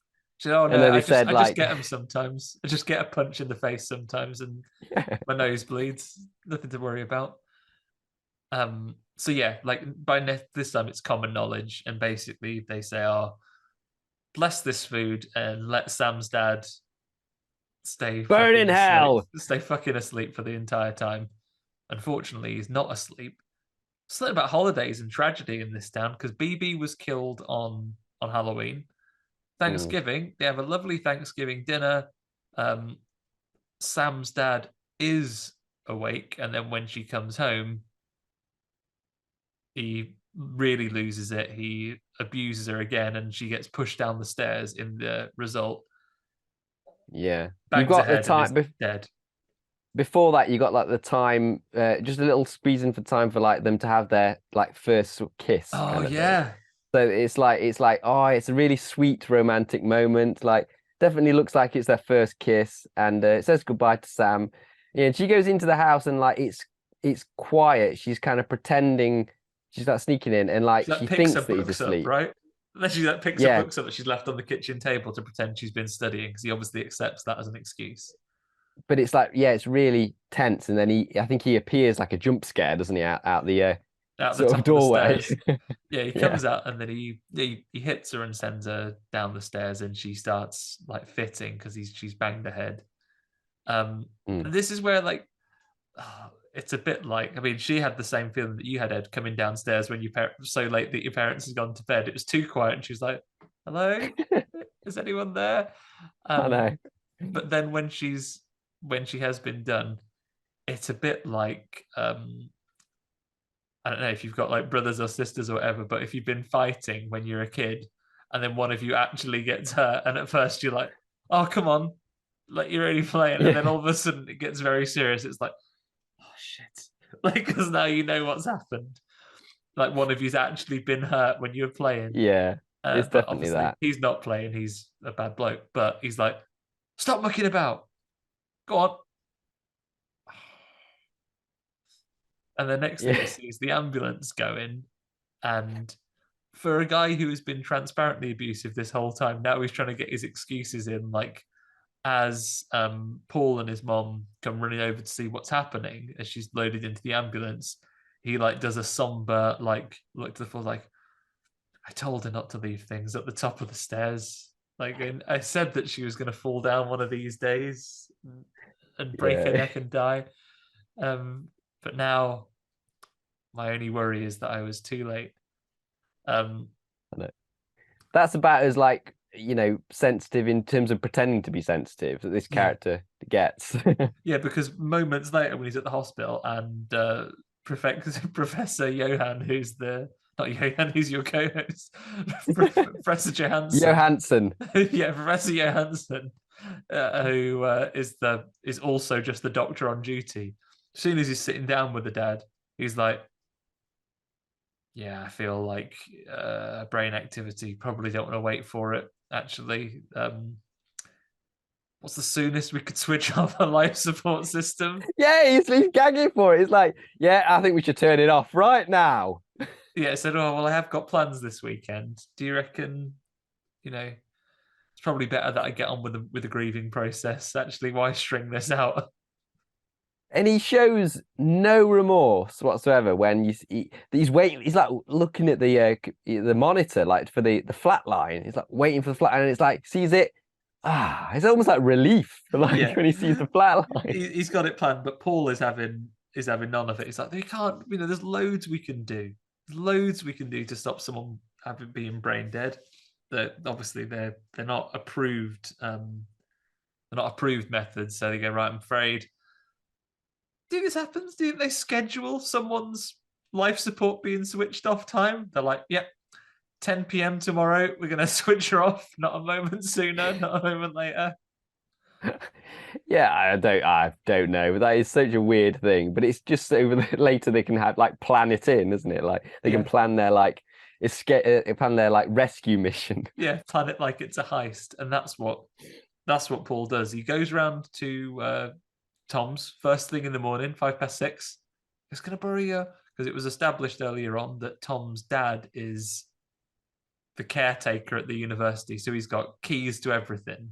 That was the point he made when he said, "Oh, my dad is a caretaker. Actually, you might not think that's interesting, but as a result, he's got keys to bloody everywhere." Just in case that comes back, so he's come and said basically he does our strong guy Mallet says, "I'll get your dad's keys for us." He goes, "I don't want to. I can get in loads of trouble." He said, "Well, you did say at this point a couple of months ago that it was your fault that PV got killed." Yeah. And I love in this scene as well when he actually he tells like Tom his plan, but he does that funny comical thing where it doesn't show that bit. It goes to the exterior of the house, and you hear Tom going, "You want to do what?" like that from the outside. And then 2 hours has passed because now it's like no, it's like what? So he's told him some. We don't know the plan just yet, but part one of that plan is that Tom's going to stay around at Paul's house that night, have a little sleepover, and they're going to have to get there before they turn off Sam's life support machine. Part of that will, of course, mean drugging his mom. It's so awkward that. Yeah, they're like when they're having the coffee at the table, and they're like, dissolve. Like, also, where did he? If Paul had such a massive access to sleeping drugs, they could have dealt with the issue of Sam's dad quite easily. Every time she wanted to go out, he could have been drugging him. He could have. Is he a chemist as well now? He could have been sleeping soundly every night. But yeah, he's got some sleep. He's got some sleeping medicine that they're like, "Do you want some dessert?" No, thanks. Then Paul's like, "Yes, please. I need my mom to turn her back for 30 seconds." Turns around, he's got it in. Then she goes, "Oh, do you want whipped cream?" Yes, please. Stirring it with his finger, despite the fact there are spoons right next to him. And thinks they're busted for a second. She takes that first sip and is like, "Ooh," and everyone's like, "What? I make really good coffee." And then Tom's like gobbing his pie everywhere because he found that so disturbing. And he's like, "What's wrong?" So I just got a slit in my throat. And then, like all sleeping drugs, it's proper like Metal Gear Solid where you've got to wait for it to take effect. And at first she's sitting there going, "Oh," literally having a conversation with us. "I'm really tired, but maybe we should just go to the hospital because I feel like we should be there while they turn Sam's life support off." And Paul's like, "Easy come, easy go." And then she just stands up to make more coffee. And then it's like enough time has passed and sleeping drugs work. And she like just basically sits back down, collapses off to the side. And it's great. And she also says, when they turned it off at 9 p.m., and he goes, 9 p.m.? I thought it was 10 p.m. No, they changed it. It's 9 p.m. So it means they have to go like Speedy Gonzales, like the next like heist mission has to go like in proper turbo, doesn't it? Like, yeah, the dad has bought the time forward. He's trying to negotiate it all the time. It's like, oh, come on. I've only paid for 24 hours parking. I could really get back. I need to set the video. Like he comes and says, "Oh, can you bring it forward and just turn my daughter off a bit earlier, please. And we go, okay, we can do that. But Paul's plan is he's got everything ready. He's got BB's battery for the life support machine. He's got some equipment, and he basically says, right, he gets Tom to agree to turn the power off, and he goes to ride the slowest elevator in the world up to to get Sam. Yeah. The dad has once again negotiated it come forward even further. It's like, right, at 8:59 you turn off the power, and meanwhile it's like 8:57, and the dad's like, I mean, I probably said all the goodbyes. Do you want to just get on with it? Do you want to just turn it off? It's probably better that we just let her go. So the doctors don't notice that this is a problem. They agree to it. They turn her off. Tom does turn the power off, but it seems the elevator has just enough energy to get right up at the top. Yeah, I think it's like, isn't it like emergency power or something? I suppose you're led to believe it's that. The emergency power, and it means the lights are a bit flickery and the doors do open. But in 1986, people reacted to a power cut a lot differently to how they react to it now. They're just running around the hospital like lunatics. It is. It's like there's an actual fire, in the hospital.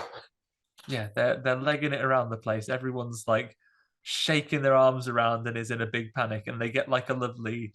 It's almost an A-team level announcement, isn't it? Like when something like the A-team develop what will be a deadly weapon, that they go, oh, don't worry, everyone ejected safely. Like there's an announcement going to the hospital saying, don't worry, everybody, life support systems will make sure everything critical continues to work, but you are going to have to just be careful, all right? And that gives Paul enough opportunity to go in. He finds out that Sam has been turned off prematurely, but not one to be defeated, just steals her body. Yeah. Yeah, he just goes along with it anyway, and he's dead eager to get that chip in her brain. Yep. He gets back, he puts a chip in her brain, and then basically goes, right, so basically this is BB's brain, not just a similar but formatted different version. BB's brain, I put it here, it'll find out the parts of her brain that work, and it'll reroute around the damaged areas, and she'll just be fine, I guess. No negative, unforeseen consequences of that. And Tom at first is like, this isn't going to happen. And then Sam starts just kicking a leg around, and he absolutely stacks it and face plants on the floor. Yeah. I love it as well. Like what they go back into the house, and they think the mum's dead at first. I for a genuine second was like, shit, have I forgotten the bit of this film? Has he killed his mum, and this is an even bigger tragedy? Because they think that she's overdosed her, right? And Tom's like, told you you'd put too much in there. Yeah. And for a second I thought, have I forgotten this bit of this movie? Is his mum going to have died? But he just has to shake her enough, and then she does wake up. And suspects nothing and just goes about her business. And also, isn't even slightly annoyed that, okay, so allegedly you two were both just in here all night, and you didn't wake me and tell me that I might want to go to bed. You didn't even put a blanket over me. You just left me passed out on the sofa, face planted into the cushions all night long. I know, it's crazy. And then I think then isn't it Paul is then working with Sam to get her to sit up and stuff. Yeah, just sitting up, more movement and stuff like that. And you can now see that she's sporting adamant style eyeshadow, isn't she, at this point? Very silvery blue eyeshadow. Yeah. That's what dead people look like, apparently. Yeah. I mean, do you think it's a combination? Is it meant to be that she's a zombie, undead, sort of ghoulish look, or is it that she's a bit roboty? Bit of both. Yeah, I think it's a bit of both. Yeah, I think it's just because it looks cool. Yeah, it looks cool, and it shows that she's a little bit wrong and a little bit weird. It also reminded me of Pris from Blade Runner as well. Okay, yeah, it has got an artificial life form pallor to her, I guess. Yeah.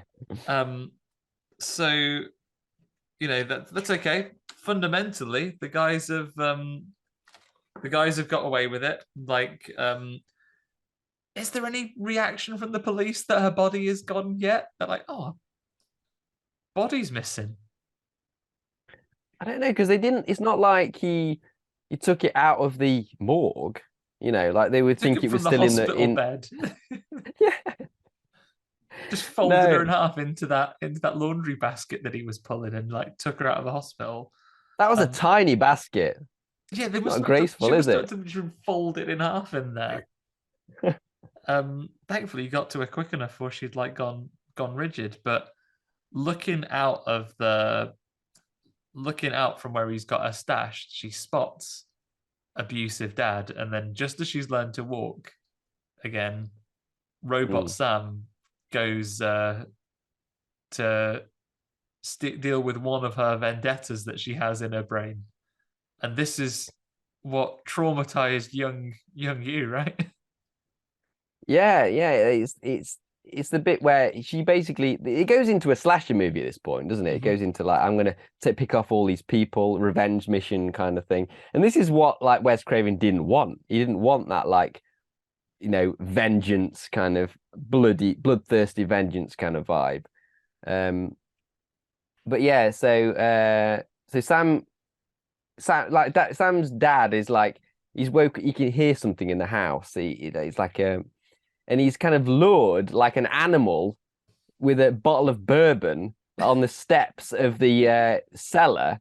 He's like, ooh, bottle of bourbon. It's like, ooh, piece of candy. It's like, ooh, Oh, piece of piece of candy. candy. Yeah. He's like lured into the basement with like a full blaze, like the furnace is going off, like full blaze, like it's pretty much on fire, like the basement. Really stoked up, and as soon as he's at the top of the stairs, he gets a taste of his own medicine and he gets booted down. And Yeah, and she just appears from like behind the stairs with like wide eyes, like just approaching him, and he's like Sam like that, and then but he doesn't give it much second thought. He goes for the spade, doesn't he? He goes to smack her with a spade, yeah, and she blocks it, and then yeah, he just like she breaks his wrist, like pulls his wrist all the she way back. bends his wrist all the way back, like playing peanuts with him. Um, Yeah, after she throws the spade and embeds it in a wall, because this is what we immediately find out that robot brain equals robot strength.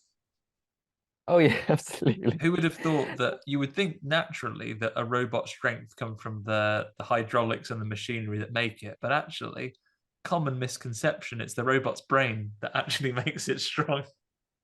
And also, her movement is like a robot, isn't it? Her She movement's does like like she's made of metal. she's got like pincer hands. She does like BB hands. Yeah. And she moves like she's doing the robot dance from the 70s Yeah, kind of thing. She moves like slow motion, kind of like she doesn't move like a human being. And I think if a robot chip was in a human body, they would still move like a human, I think. maybe a 2023 robot brain, but a 1986 robot brain, it's like you're permanently doing like Daft Punk's Around the World. She's like really deliberate, like walks towards him while he's making excuses. Going, oh please, it was just an accident. I didn't really mean to kill you, and ignore all those things I said about switching you off immediately. Because I think he takes it as that. Oh shit, she's actually alive, rather than she's a ghost or anything like that, right? He just assumes that she just didn't die. Yeah. And Um, yeah, she just picks him up, like puts him on the furnace.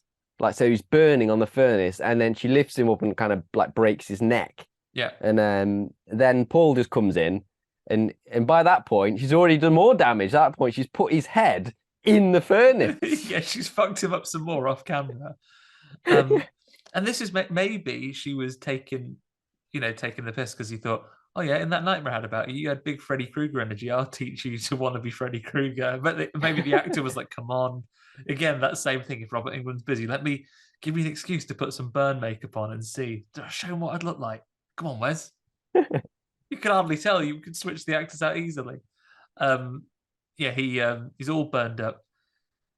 I feel for a bit for Paul in this one because he's a young guy. He's meant to be about 16 years old. He's probably Hmm. his first love, his first big relationship. He's been through an emotional time. His best robot friend died.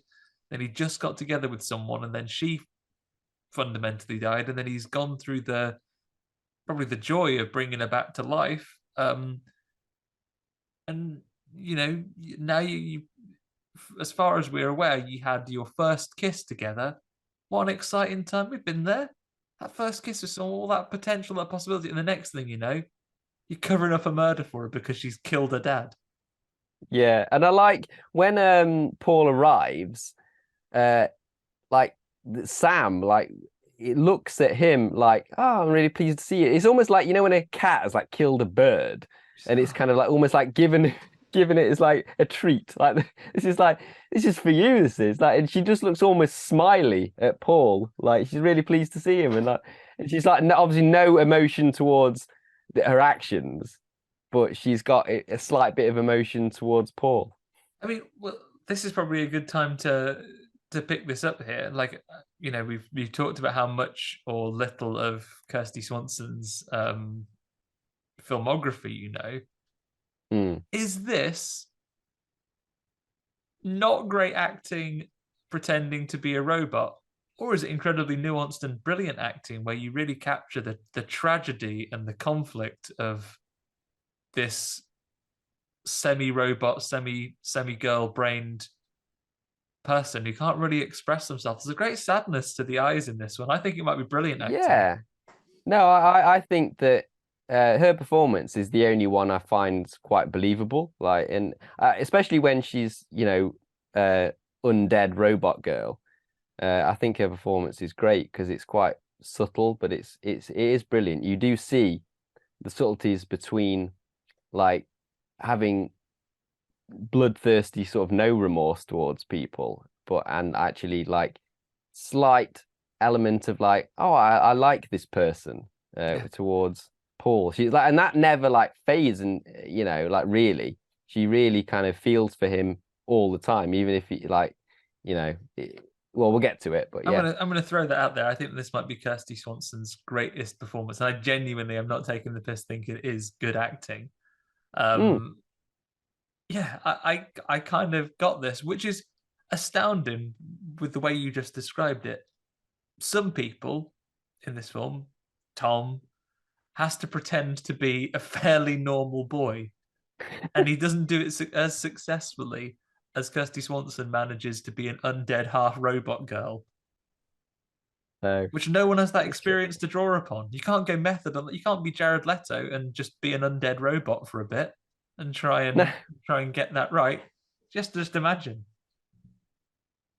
Yeah, it seems like that perhaps the only thing that the Wes was focusing on that a lot for his direction, I would have thought as well. He really wanted to push her to be the best she could be, I think, because he seems to get a lot out of his protagonists, doesn't he? Like, I think she's very good in this, genuinely good. But yeah, Paul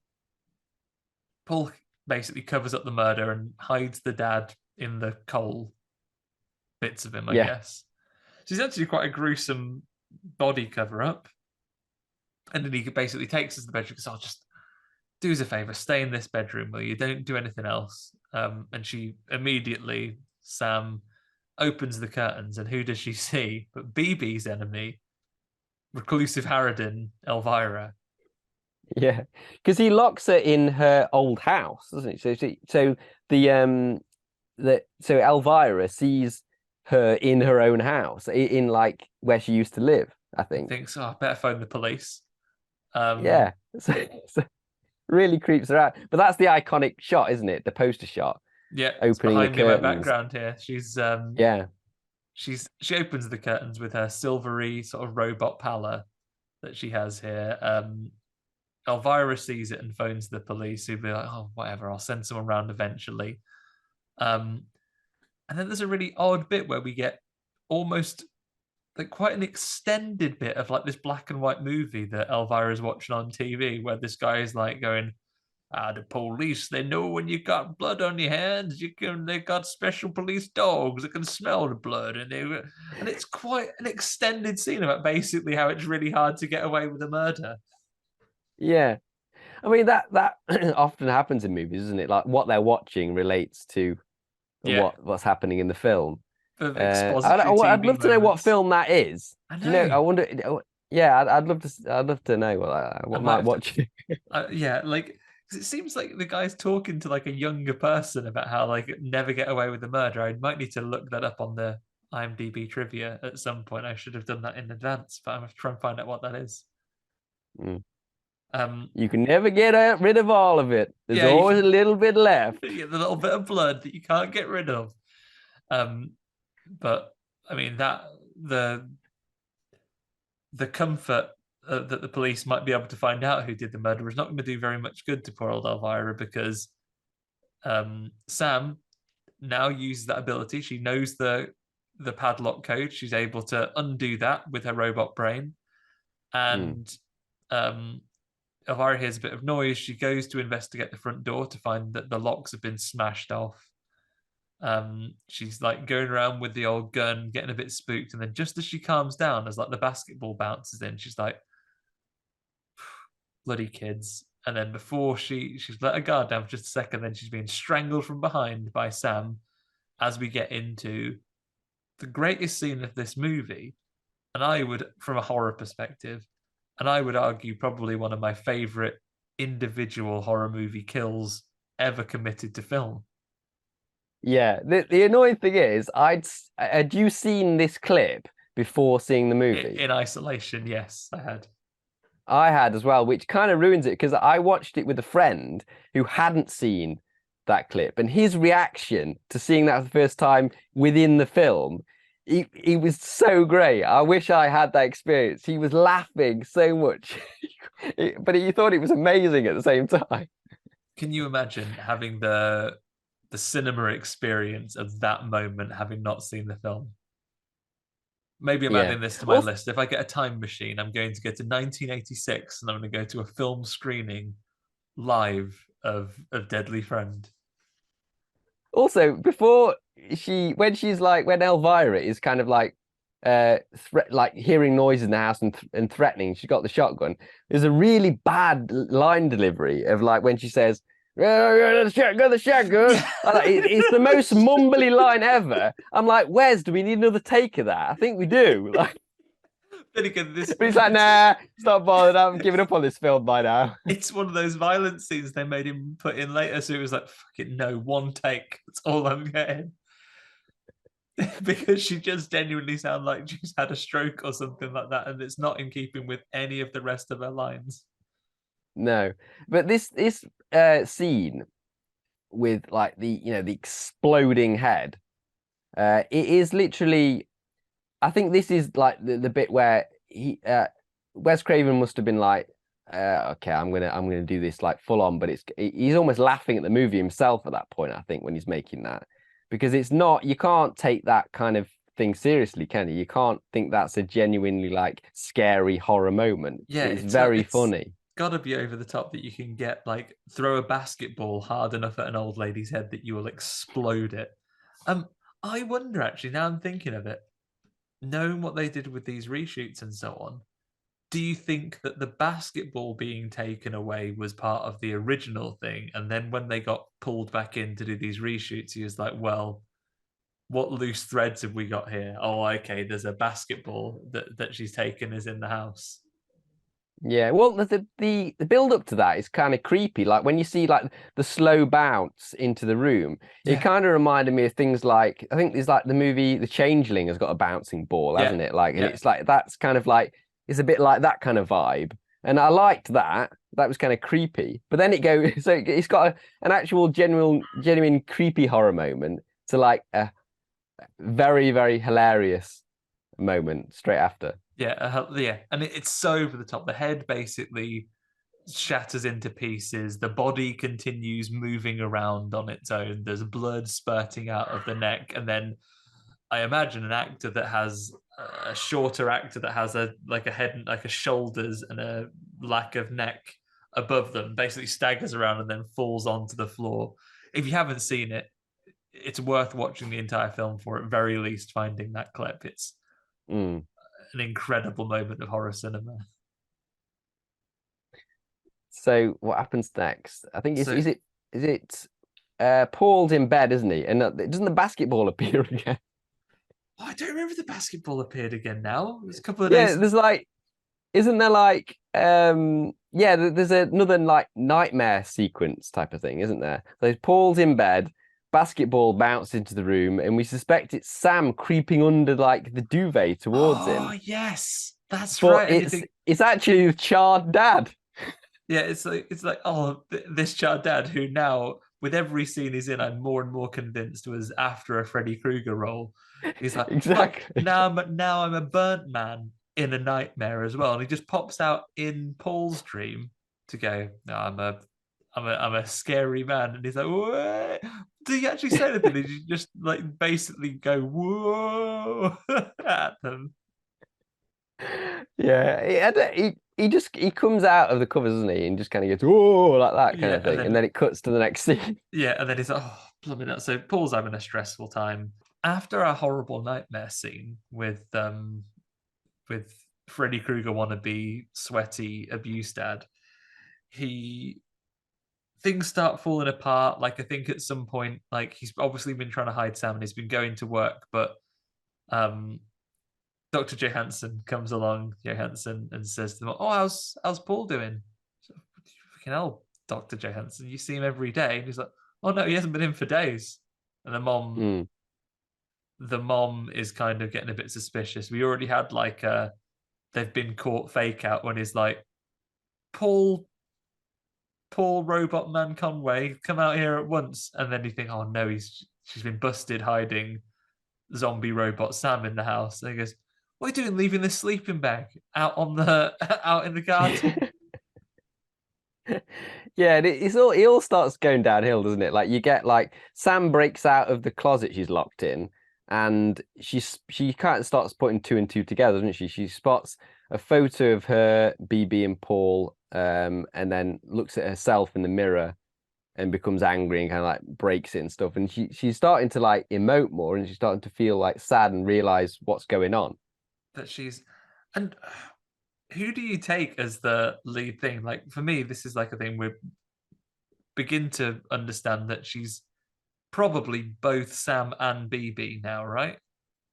Yeah, when I'm watching it, I'm kind of thinking it's more like uh, to begin with, it's more like BB controlling the body, and Yeah, I think as it goes on, more of Sam becomes fused with BB. I think comes to the surface, later on, right? yeah, Yeah, because she's very robotic, but then she begins to have like these, like I said, these emotive responses. Like whenever Paul is like putting her away in a cupboard or whatever, she kind of like is constantly looking at him. So that affection for Paul yeah, is still there.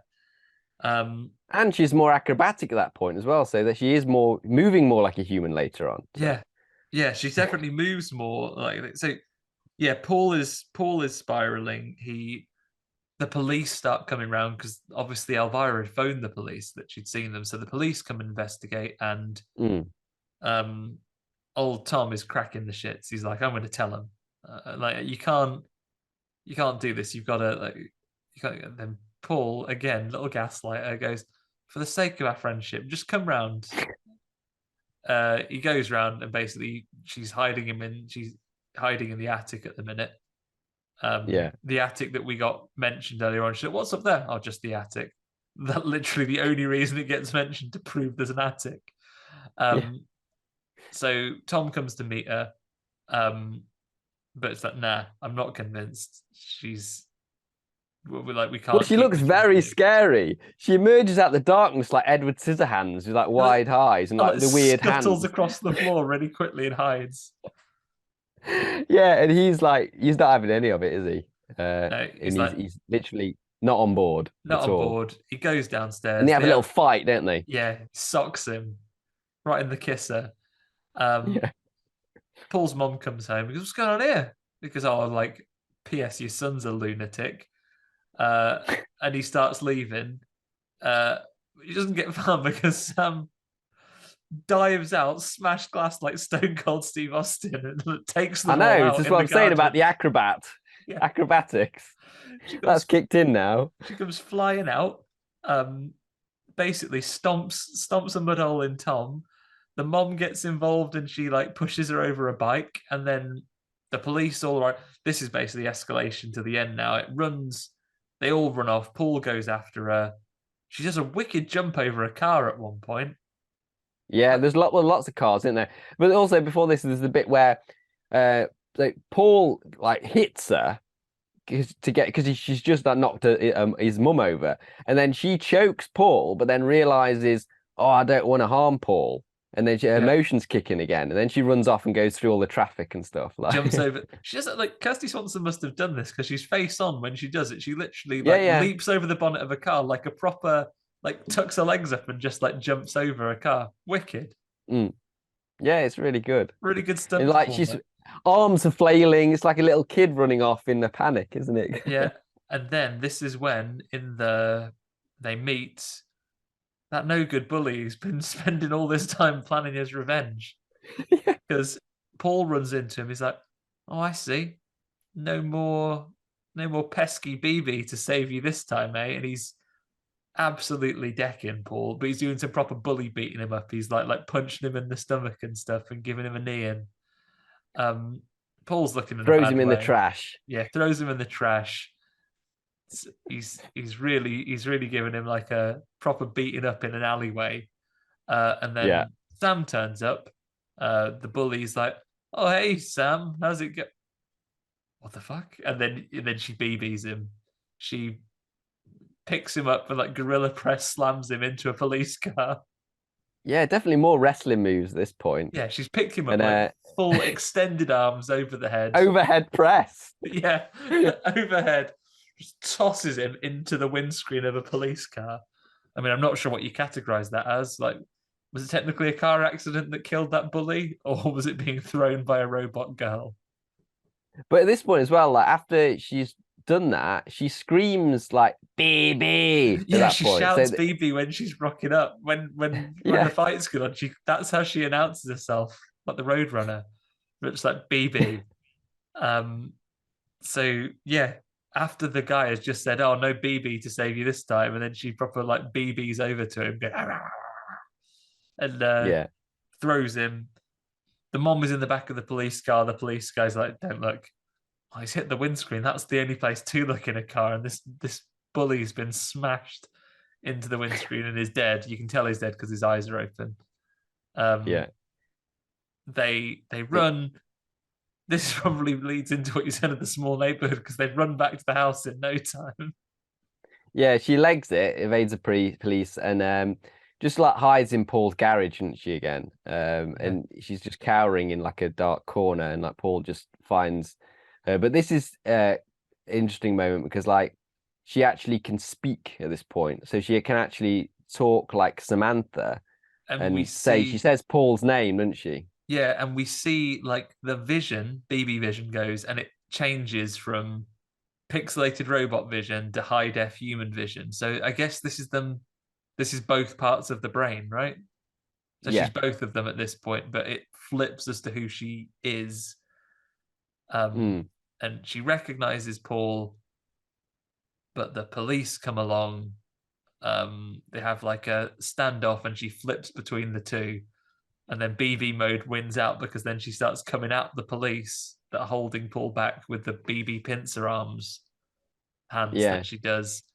But they're so eager to shoot her, aren't they? Like she's not armed or anything. They don't know she's like superhuman or anything, robot but strength. They really want to shoot her. They would just grab her because like if I do this with my hands, it doesn't mean they're deadly weapons now.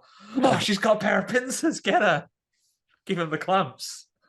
But do you think she wants to get shot as well? She's thinking about it. She's like, at that point, she knows what she is, and she kind of almost looks suicidal in her. She kind of jumps on the gun, doesn't she? Yeah, I would think that if it wasn't for the scene we end on at the very end. But yeah. And again, this is the moment, probably this moment in the garage. That's where I really got like I thought, shit, this is a film that largely is a bit of a cheesy laugh, but I think it's really well performed when she's kind of looking at Paul and is like, you know, there's a conflict there. I think it's really interesting. But yeah, she basically jumps in front of that policeman, probably scarred forever, and that he's had to shoot a girl that was running at him with pincer hands.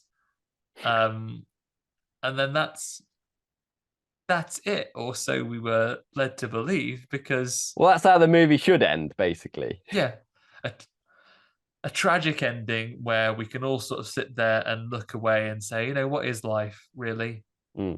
Paul's basically so many losses, it's incalculable, because he's now brought back his former best friend and first ever love, only to lose them again as a single entity. But we don't end there. We end with the morgue, and genuinely, especially with what we've had this, when I watched this for this recording, I was like, oh, it's that final nightmare scene that's just a nightmare. No, from the Wikipedia entry and the way the film ends, this is a thing that actually happens and is not a nightmare. What? I thought it was a nightmare sequence. I just thought it was another tagged on nightmare. I thought it was a nightmare sequence as well. I was convinced that it was a nightmare. Maybe it is, and in another version, it's more explicitly a nightmare. But this one I watched today, like, there is no indication that it's a nightmare. He doesn't sit up and it's a dream. It just is a thing that happens. And when I read the Wikipedia entry, it just says, and this happens. But yeah, basically BB, the robot BB, like breaks through the body's skin. So there's like a robot BB underneath. Yeah. So how can that not be a nightmare? Paul goes to get Sam from the morgue, and then he goes, "Oh, don't worry." And then Sam's voice, because she can speak properly, but it's got like a robotic element to it, basically says, "Come with me, Paul." And then BB's face, but nasty with horrid teeth, splits out of her dead mask face. Yeah. And then her arms start coming apart, and she's got like robot bones underneath the hand. Yeah. One of the most horrific scenes of the movie, like the horror-centric faces. Yeah. And then she snaps Paul's neck and kills him. Yeah. And that's it. And then it goes into the credit song we mentioned earlier. The BB credit song, yeah, which is just slap bass and someone occasionally saying BB. BB. Like different samples of it. Someone's like coded it into their synthesizers. They can do any note of BB. That's it. Yeah. But there we have it. So I'm glad it wasn't just me that had an inclination that was a dream sequence at the end, because otherwise that's a completely bonkers and tonally massively shifted ending, right? Yeah, well, it's one of those as well where it's like, if this is successful, let's bring back BB again for another movie. Would you be interested? It kind of has that BB one last scare, doesn't without it? Sam though? Would you like it if it was just a horrible, angry-faced BB going around? Not at all. But it also has the vibe of like, this is why I thought it was tagged on. So it has the vibe of like that one last scare from Nightmare on Elm Street, doesn't it? There was a funny like dragging their mum through the window kind of thing. Yeah. I could live with this being a dream. But apparently, according to the Wikipedia, it's just, yeah, that's what happens. Paul doesn't learn his lesson and gets got. Okay. Yeah. So there we go. I mean, as is tradition, I've got a little bit of the name game for you. Have you prepared a couple as well? We can exchange a couple of rounds. Yeah, I've got two. Let me bring up the Deadly Friend synopsis, and then I'll try and work this into. So a reminder of the synopsis was, after his friend is killed by her abusive father, a new kid in town attempts to save her by implanting a robotic microchip into her brain. How about I'll begin then with one for you. So again, a play on the word deadly friend. One of them is easier to change to rhyme to than another. After his friend is killed by an abusive father, the new kid in town tries to restore his friend to life just by putting her in some really, really fashionable clothes. Dangerous results. Deadly trend. Deadly trend, correct. Okay. Well, right. Okay, I've got one then. So, after his friend is killed by abusive father, the new kid in town attempts to save her life by implanting a robot chip in her brain, But the chip is damaged, and all that she can do now is perform highlights of songs. Fortunately, that has become very popular. So they attempt to start a career in the music business. Oh, now I only do highlights of songs. Oh, this is Like going to a be highlight reel of hits when they perform. it's going to be a normal human word that I know, but now why am I blanking on it? Come on. So highlight reel of hits. Not like a deadly blend, or that'd be like a coffee. No, what is it? I give up. Medley trend. Oh, medley trend. Of course, that's a word. Medley trend. Very good. There's not much that rhymes with medley if you want to use like multiple, the same syllables. Like, Yeah. Well, you know, I sometimes find that using real actual words that make grammatic sense and in the dictionary are overrated. Hence why I have this next one for you. Um, After his friend is killed by her abusive father, the new kid in town, a genius baker, does his best to repair his friend using some of his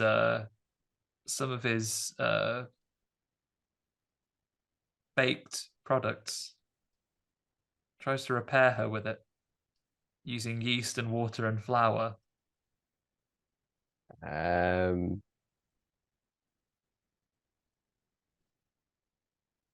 I'm not sure. What he tries to perform, Ed, is a Yeah. breadly mend. Oh, great. This one's a hard Okay. one to rhyme. Sometimes we have the gift of lots of things to rhyme. This is not one of those weeks. Okay. So after his friend is killed by her abusive father, the new kid in town attempts to save her by implanting a robot chip in her brain. But times are tough. There's a recession, and one big purchase on electronic parts he needs might just leave him penniless. Oh, is it a deadly spend? Yes. Um, That's all I've got. I'll give you one more, and that one is after his after his friend is killed by her abusive father, the new kid in town is on the way to rescue her actually, and to get a body and refix it using a robot chip that he has in the brain. But he has to drive especially carefully because there's an incredibly dangerous bit of the road, and if you take that corner a bit too sharp, you're going to come off and hurt yourself. Deadly bend. A deadly bend. Very true. There we go. All that remains for us to do is to rate the movie. You're our guest slash co-host in Ben's absence, Ed. You can go first if you'd like. Okay, so I actually do think it's an entertaining movie, but it is a bad movie. There's lots of like ropey stuff going on in the movie. But I think the more times you watch it, the more you appreciate it with like a lot of bad movies. So, and even when I'm talking about it, sometimes when you talk about it, you start to love it more. Like you were going to go in with like a low rating. You talk about it. Actually, there's loads I really like here. This is me almost every week. I come in and I think depending on how the conversation has gone and what the other person has or people have said on the episode, I feel I probably go up or down by a rating most weeks. Yeah. It's like when I look at the, critic scores and stuff like that, and it's got low ratings. I don't disagree the fact that it's got low ratings. I don't think it's a great movie, but it is entertaining. So I think I give it about a C. C. That's a fair rating. Mm. I am going to go again. I recognize the same things you did. Objectively speaking, it's a bad movie. It's not a great Wes Craven horror movie. It's got some ropey things about it, as you say. That robot that cost 20 grand. I feel you could probably, in 80s money. Yeah, in 80s money, you could probably make. I feel like school kids probably in modern schools would be able to make something that looked like that. Maybe not work like BB, maybe not have the hydraulic arms to crush a man's testicles, but Yeah, it's dated in some of those ways, and you can see also those pieces where the studio basically went back and said, no, come on, Wes, you make gory horror films, can you add some of this in for us? Yeah. That wasn't what he intended to do, and I think that comes at the expense of you know, because for better or worse, these guys make a film stick to that 90-minute mark, and as a result, you probably lose some of the character dynamics and character discussions that would have made some of the other bits make more sense. Yeah. But I really enjoy this movie. I love a killer robot movie, and genuinely promise, definitely, sincerely not taking the mick. I think Kristy Swanson is actually good at portraying a confused undead robot girl here. Oh yeah, definitely. I can't name someone who does a better job at it. I will wait. You won't get one. So I'm going to give this a C plus because I really like I really like this movie. I think it's a lot of fun, and I would argue it's probably a little bit overlooked for the movies of Wes Craven. I think that your normies out there that talk about a Wes Craven movie, they'll pull a Nightmare on Elm Street. They'll possibly even pull a People Under the Stairs. They'll definitely pull a Scream. Will they have heard of Deadly Friend? No. Should they have? Maybe.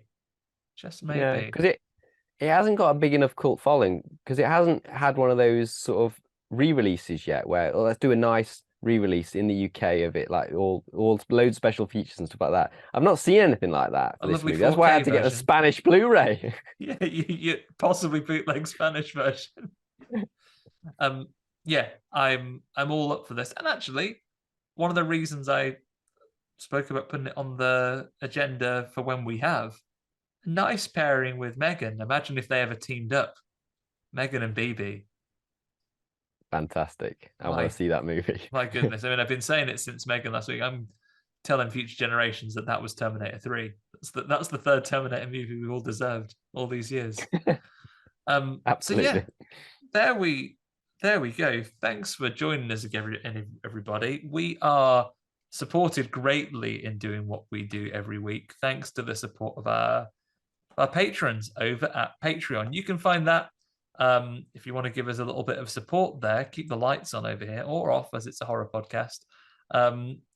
Go get yourself over to patreon.com/horror hangout, and you will join great lists. I always read them backwards compared to Ben because that's how the list appears for me. It's Troy, Nick Spill, Julia Belligri, Leslie Carlo, Ollie Child, Lane Spencer, Toby Miller, Laura Kendrick, Stephen Christopher, Ben Scaife, John Crinnan, patron against his will, and just because we always finish with it, Pazuzu himself. Thank you, everybody, for supporting the show.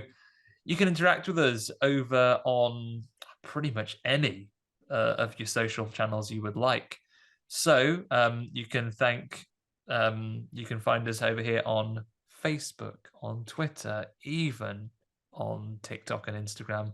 You'll find us at Horror Hangout Podcast.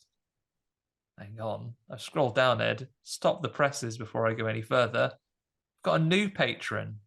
Not going to re-record that bit, but I am going to thank Rosalind Harness.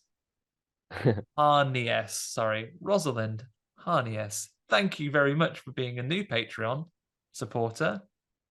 Join people like Rosalind wherever you would like to. It does help us continue to bring out content and put out more extra business that we're all putting together as well. We appreciate each and every one of you. Find us at all of those other places.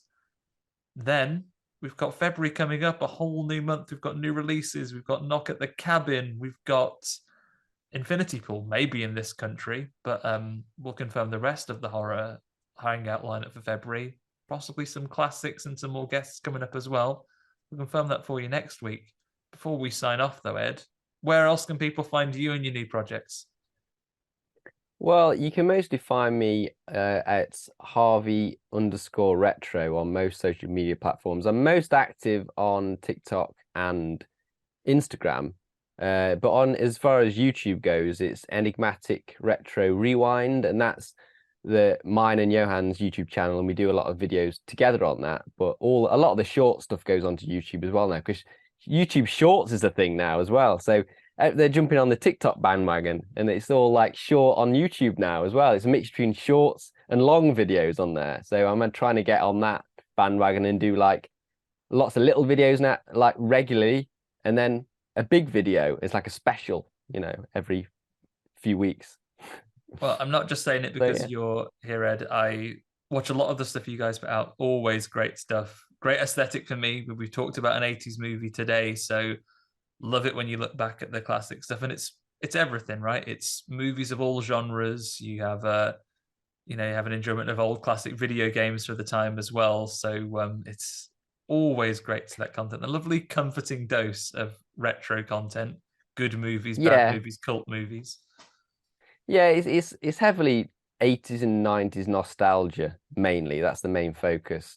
It's mostly movies. We occasionally do games, but yeah, it's nostalgia based and cult heavy. So there's a lot of cult movie stuff. But yeah, all fantastic stuff. So take all those links. I say we, but I mean Ben. We'll put those in the show notes so you can find those if you would like to. In the meantime, the only thing that is left for me to say to you, Ed, is thank you for joining me and thank you for being a right horror dude. Thank you, Andy. It's been a pleasure. Right. I'll see you again sometime soon, I hope. See you again soon. And for everyone else out there, thank you for being right horror dudes as well. If you see Ben in your travels, do tell him to come back safely and have a lovely trip on his holiday. To be fair, I don't know how to upload these things, so by the time you're listening to this, Ben's probably back. But that's neither here nor there. Okay, everybody. Bye for now. See you next week for more February-based action. Bye for now. Bye. Bye.